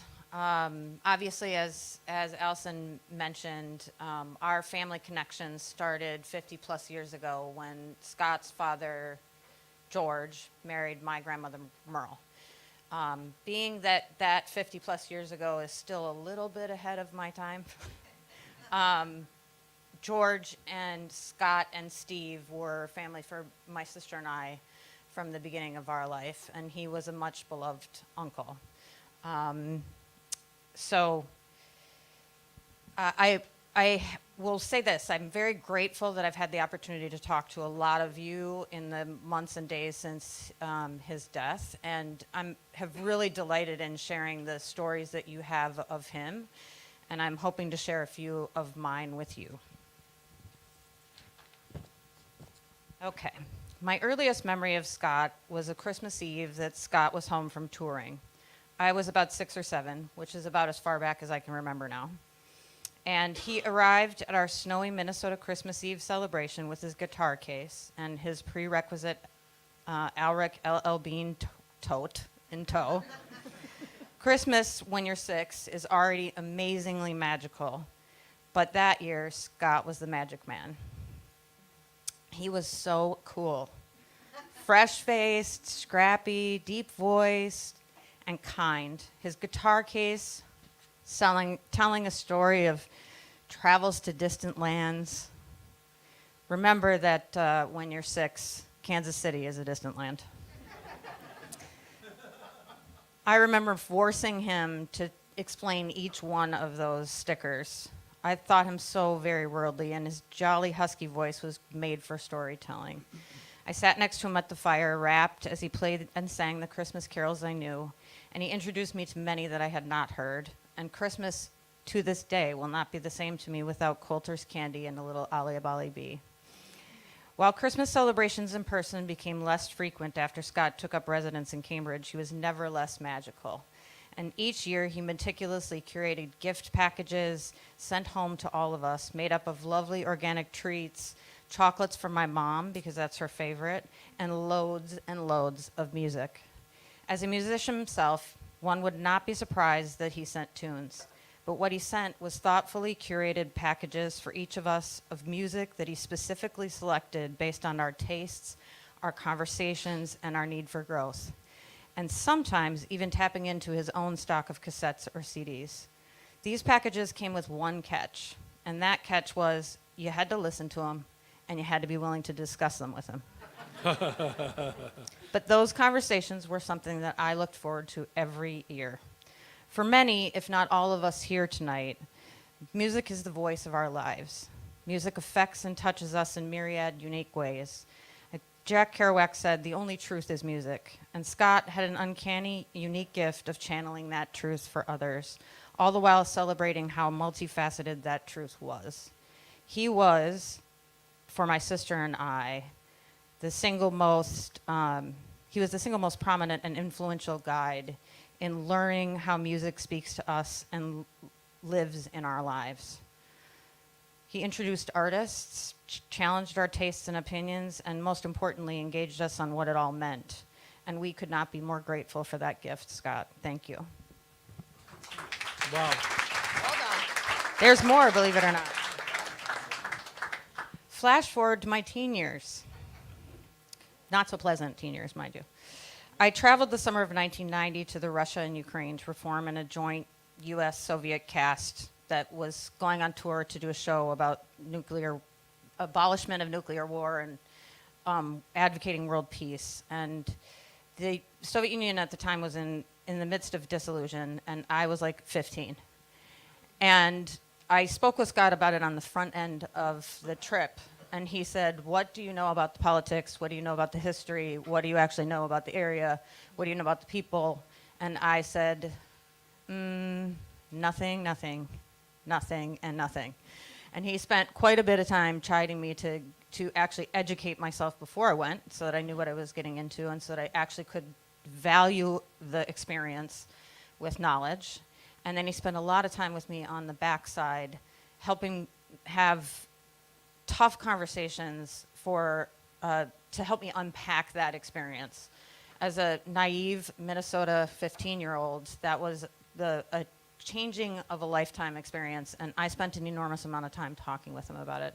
I visited him in Boston the following summer, and much like not knowing what he was getting into with Hannah, he didn't know what he was getting into with me. We vacillated in conversations about that trip and what I had seen and what it meant to me and what it meant to the world. That we alternated that with checking out the New Kids on the Block's houses, which he did, begrudgingly. In the years that immediately followed, our lives were really busy. Me wreaking havoc as an opinionated, bold teen into 20s, and he engrossed with all of you and working on his book. But that never kept us from keeping in touch, and those conversations were always more than I bargained for. They were usually longer than I expected they would be, full of very subtle but poignant questions and hidden insights that often left me thinking days after. I do not believe that this experience with Scott was unique to me. To know Scott was to know him as a mirror of yourself sometimes. He was so very engaging in every conversation. He was giving of himself in every interaction. He knew more about everything than any other person I knew, and man, was he going to tell you about it. He could pull obscure references out of nowhere that somehow later resonated. He was a very, very private man. But I have come to believe that this is because he somehow was always giving what he should be taking for himself to you. This is a rare and beautiful, and I would guess sometimes lonely quality. When Scott came to town for his deep community tour in 2003, I surprised him by going to his reading. I sat quietly in the back of the venue and watched as he captivated the audience with his storytelling. So when the show was over, I got in line at the very back because I didn't want to interrupt him. And I watched as 20 people adored him and asked questions. And I got to the front and I said, do you get used to all those questions and all the adoration? And his reply was, I'm always surprised when anyone shows up to see me. So tonight had a really big upside. Humble to a fault, with a great self-deprecating sense of humor, he never took himself too seriously. When Scott's brother, Steve Alarik, died in 2005, I made a new friend. Scott traveled from Massachusetts to Minnesota to settle Steve's estate, and he and I spent the better part of a week cleaning out Steve's place, settling his affairs, and planning a memorial service. While the circumstances were very sad, these were some of my most precious times with Scott. As one can only imagine, there were lots of time to talk while we were packing boxes. And for those couple of days, the mirror was down. We talked about nothing and everything, music, songs, songwriting, life, why he resisted the draft, life in prison, our loved ones. I learned more about family history and more about politics than I could have ever desired. And a new adult friend took form, not in the shadow of a beloved uncle, but in a new place of understanding. When I had my first child, Scott was amongst the first to call and congratulate me, and one of the only to ask me how I felt about being a mother. Was I different? Had my world changed? What was it like to be a parent? This curiosity for life and love and the working of things was not limited to the people he encountered. His infinite passion for music and politics drove endless learning on his part, which was often recounted in yards of great stories or valuable and researched opinions. Scott celebrated with me, even if from afar, in some of my best moments and helped me to reframe some of my worst. I only wish that I could have done a little bit more of this for him. I am hopeful that Scott is here with us tonight and is understanding for maybe the first time how seriously we all took him, even if he didn't take himself seriously, how much he was revered and respected and loved. I will miss him very much, and I am so grateful for his love and presence in my life. So to our dear Scott, please raise a glass. May your road be kind. Amen. Nicely done.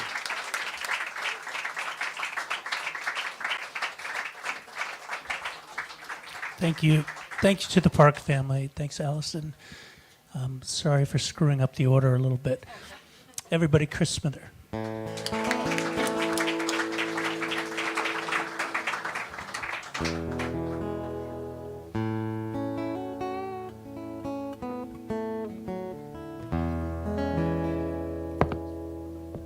So nice to be in this room.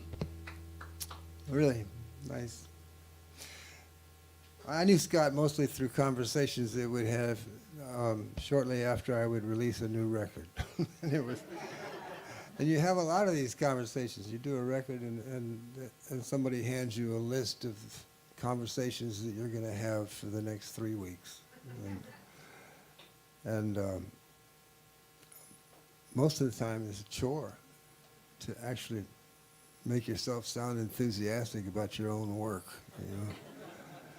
But I always looked forward to talking to Scott, and it was always a surprise to me when for some reason I would dial the next number and it would be him, and I would go, "Oh, thank God," because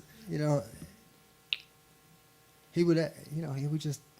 It's not so much that he asked questions. He did ask questions, but it just really would launch into a conversation that would sometimes last an hour and a half, and you'd hang up feeling refreshed. And you'd hang up when he said, "Well, okay, I think I got enough," and you weren't really sure that you'd said anything, and then the review would appear, and it would be wonderful. Well, some of them were, and I remember reading one of them and thinking to myself, "God, where did he get all this?" And I called him up. I said, "Where'd you get all this?" And he said, "Well, you said it." And I said, "I did?" And he says, "I got it on tape." So there you go. Here's a guy who would not only make you feel like you had something to say, but let you know that he was paying attention and then make you sound smart. It's kind of hard to beat, right? So here's a little life cycle song that I thought might be appropriate. This is called Caveman.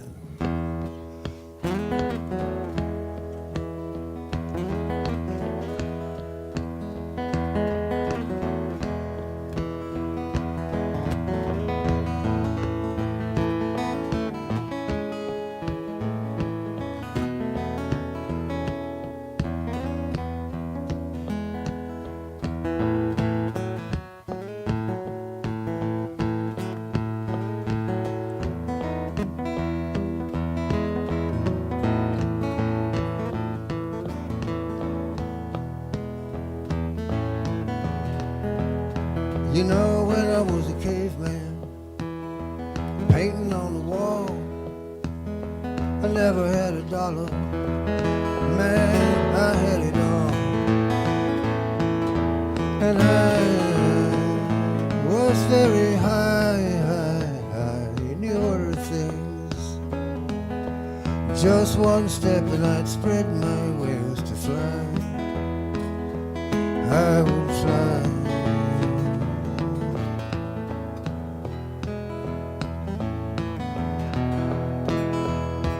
Yeah, just one step, and I'd spread my wings to fly.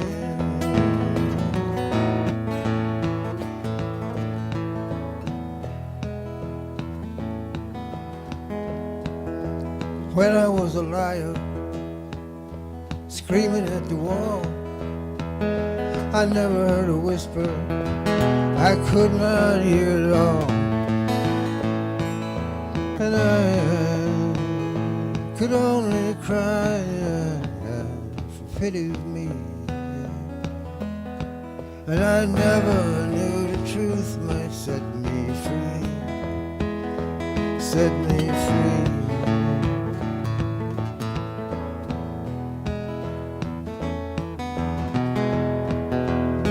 Yeah, around we go, these faces show and they leave. Everyone seems ever real.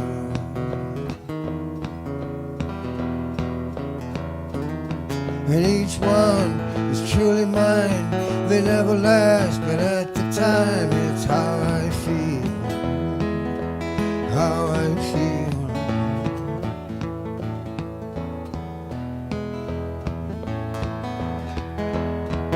Oh yes, each one is truly mine. They never last, but at the time it's how I feel.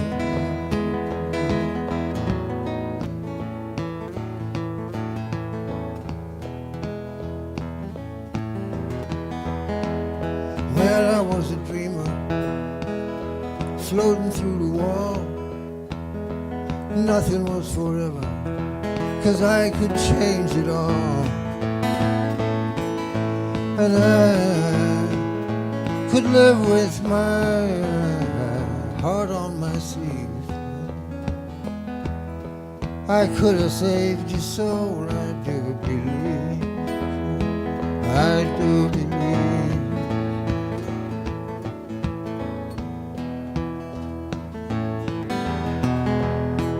Oh yes, I could have saved your soul, I could have saved your soul, I do believe.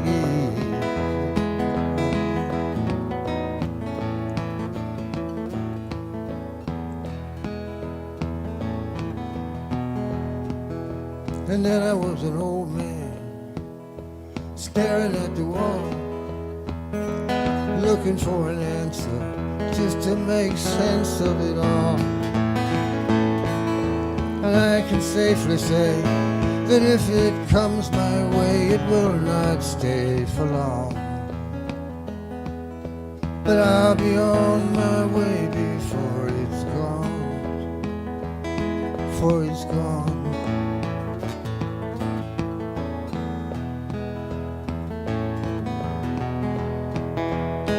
Yeah, around we go, these faces show they leave. Everyone seems ever real.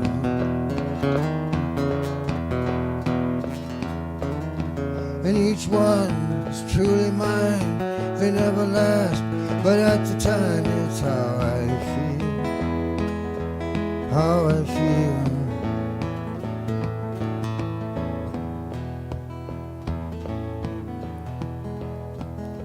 But when I was a caveman, when I was a caveman, I had it all,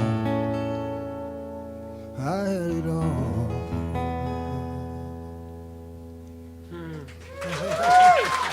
Yeah, Chris.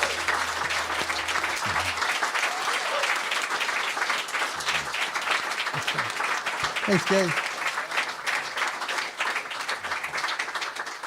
All right, well, my turn to introduce somebody, another hippie of sorts. You know, a voice that I heard so often and so many times very graciously introducing songs of mine that I could listen to actually playing on the radio.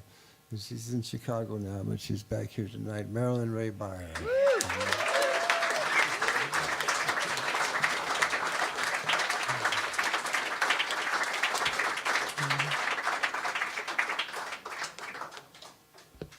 Well, it just so happens that before I have a few remarks, one of my old neighbors from Lexington is in the house. and he has a few words of his own. Patty Swanson, the artistic director of Revels. You gonna come up and say a few words, Patty? Great to see you.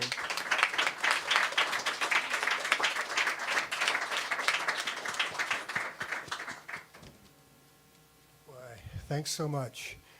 We weren't scheduled for this, so thank you for giving us the opportunity to just say a few words. Scott wrote many reviews for Revels. He sort of got Revels. Of course he did, because he was a champion of folklore, and that's how I'd like to recognize him tonight.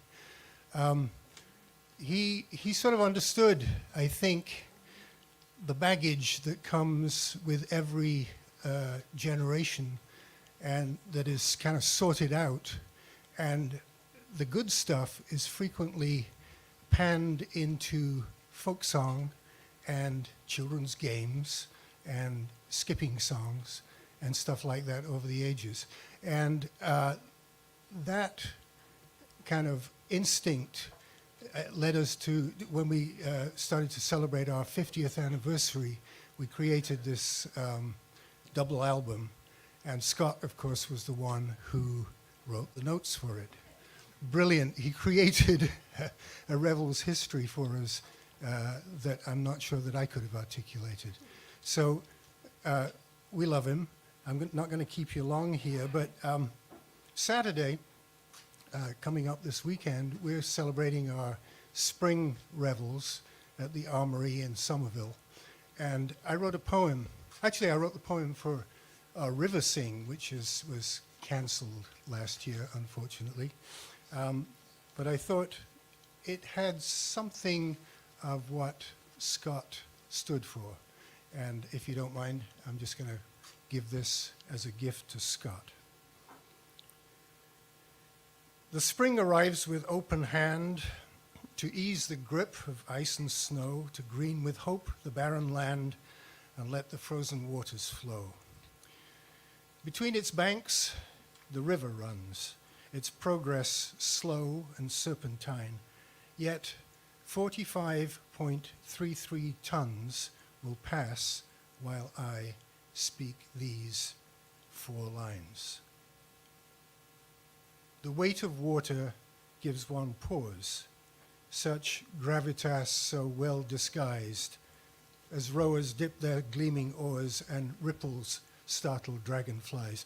Forgive me for this metaphor. It may strike you as rather odd that I should reference here folklore in context of the river god. As generations pass along what they decide may be of worth, folklore translates into song the weight of life, death, and rebirth. And bear with me a moment more. For rivers all run to the sea, and when they reach that common shore, they are as one. That is the key. All people have their songs and stories, heroes, saints, and sinners too. All have embarrassments and glories, and all have folks like me and you. The metaphor of river in its constant journey to the sea invokes another pilgrimage, from otherness to you and me. So, let's do this together here. Let's find all the things that rhyme. Let's sing the songs that banish fear and share the fruits of summertime. Thank you, Scott.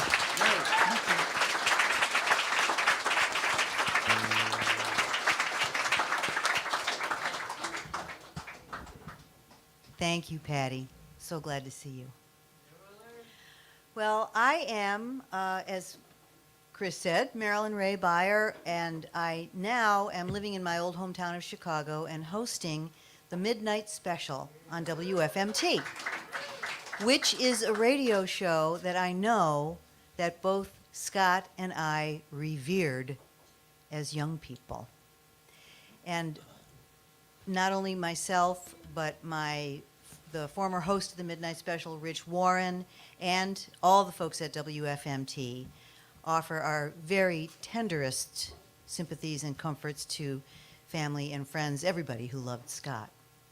Well, in 1995, when I came to WUMB here in Boston, Scott immediately welcomed me in. He was writing for the Globe and editing the New England Folk Almanac, just welcomed me into his circle. I think in part because we were both native Midwesterners. And he couldn't wait to sit down and talk to me about the people that we might know in common. Did I know Art Thiem? Had I ever seen Win Strachey or our mutual hero, Steve Goodman? And when Scott and I would talk about Steve Goodman, we both would end up weeping every single time.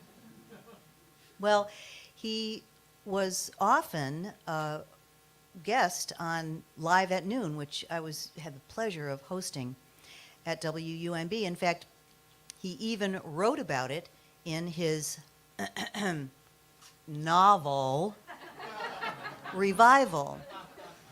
And it was such a thrill, to be part of it with Scott, who loved radio at least every bit as much as I did.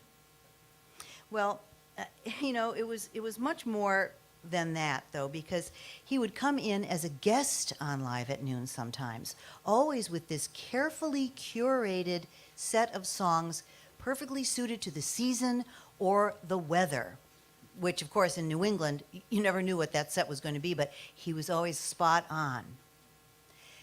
But there was something about Scott that was unchanging, and that was his devotion to the tradition and the contemporary folk music. He believed in it, like everybody in this room and everybody listening believed in it. So much so that he wrote about the confluence of tradition and contemporary music in his book Revival, and here it goes. We may not be sailors or sharecroppers, but we know all about missing someone, falling in love, fearing death. I think that's what still drives folk music today. Songwriters want their music to be about how people really live and how those lives feel. And that's why the old songs still get to us. Not because they're old, because they're real. And in recent years, Scott, with his incredible storytelling, was telling his folk tales on WUMB. And those, people all across the country treasure those stories. So, Jay Moberg from WUMB, who could not be here, passes on, of course, that the whole WUMB team grieves Scott's loss very deeply. And I want to get this right, so I'm reading it. WUMB wants you all to know that they share Scott's sense of responsibility to make folk music history known and accessible, and that the station is in the process of uploading Folk Tales episodes to a free and open to all webpage. Wow, fabulous. Bravo. Oh, that is fitting. That is so fitting, because Scott was not just a writer and a singer and a songwriter. He was a vessel for everything he had ever learned. In conversation, he didn't talk much about himself. He didn't share much about himself. But in his singing and songwriting, he was crystal clear. You could see right through his songs and his voice to where Pete Seeger had come from, and Malvina Reynolds and Phil Oakes and so many other voices that came to us through Scott.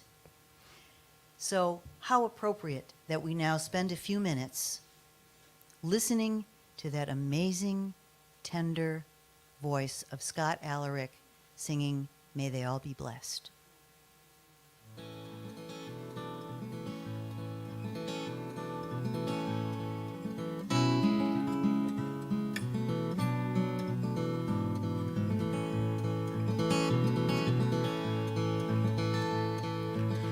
Some people's houses are on good, firm ground, where tall and sheltering trees stand. They are safe in their homes, their roots are well known. They can welcome the winds as they blow. But some people go to the edge of those woods, where the dark and the wild things grow, and their lives blow like leaves in more dangerous winds, for reasons they may never know. May they be blessed who live in those winds, whether in them their lives rise or fall, for their danger teaches us much of love, and their fear graces us all. Now some people walk in small, clean steps. Every movement is carefully planned. They may never see all their heart longs to see, but they will always be sure where they stand. But some people move with a lurching step, always reaching for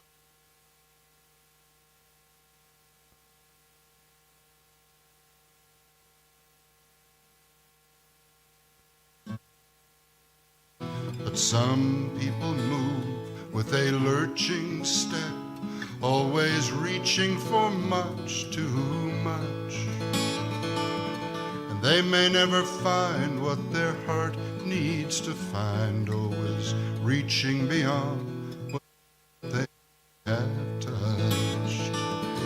May they be blessed who run through this life, when it would be so much wiser to crawl, for their passion teaches us much of love, and their fear graces us all.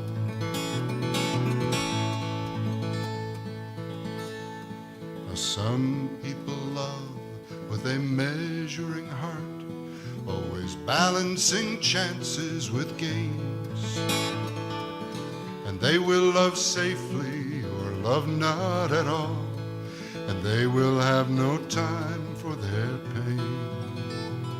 But some people love with a reckless heart, never bargaining pleasures or cost. And they often burn in the heat of their own flame, and when they lose, it is much that they have lost. May they be blessed whose hearts are this way, who will love fiercely or love not at all, for their loneliness teaches us much of love, and their fear graces us all. Well, I hope that I live in a good, strong house, that I walk down clear roads, sure but slow. I hope those I love might be those who love me, that I'm not lost where the wild things grow. But let me never forget those whose lives burn too brightly, for reasons they may never know. May I not stand too long in dangerous winds, but let me never forget how they can blow.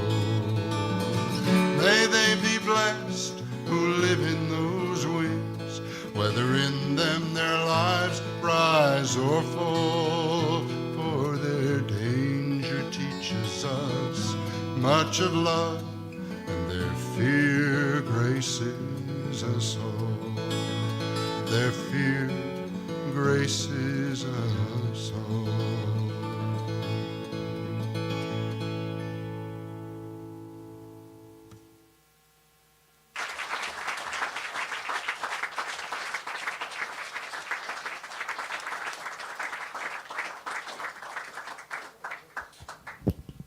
That was recorded live here in this room.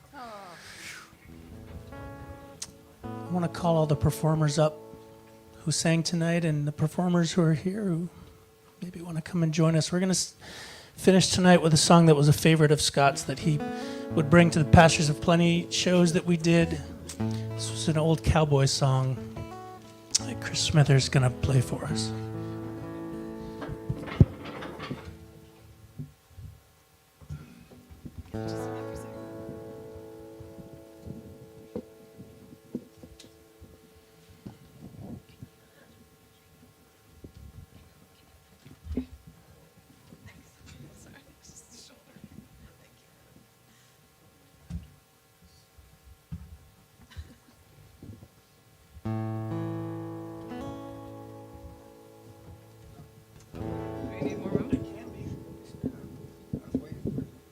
Another magical night at Passim. Another magical night at Passim.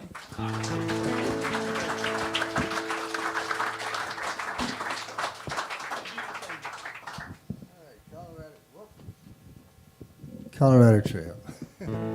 I actually first heard this song from my grandfather when I was 7 years old.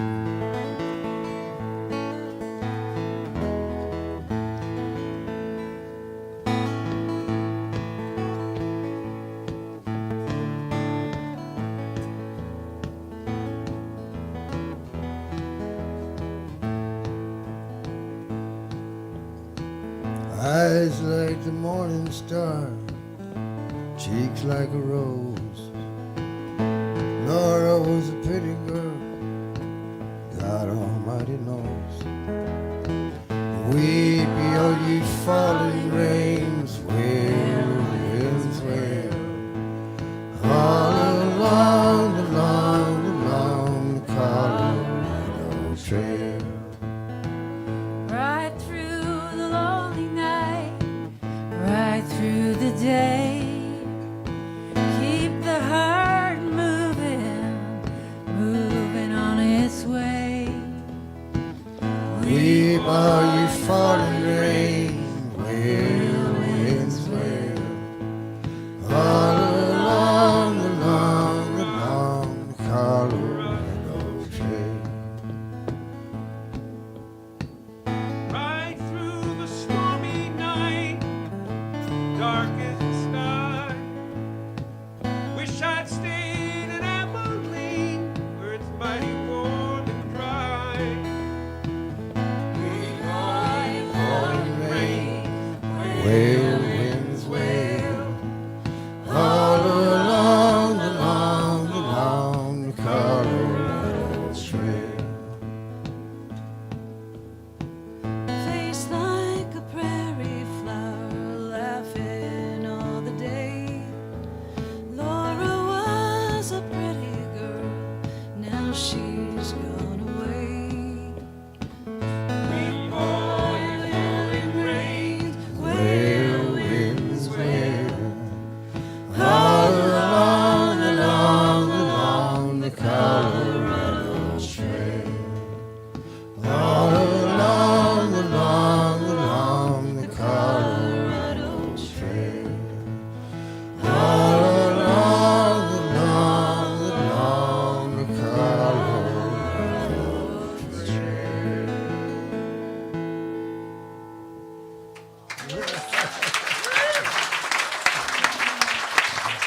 Thank you, everybody. Thank you, Club Passim. We love you, Scott. Good night, everybody. Thank you, Alistair.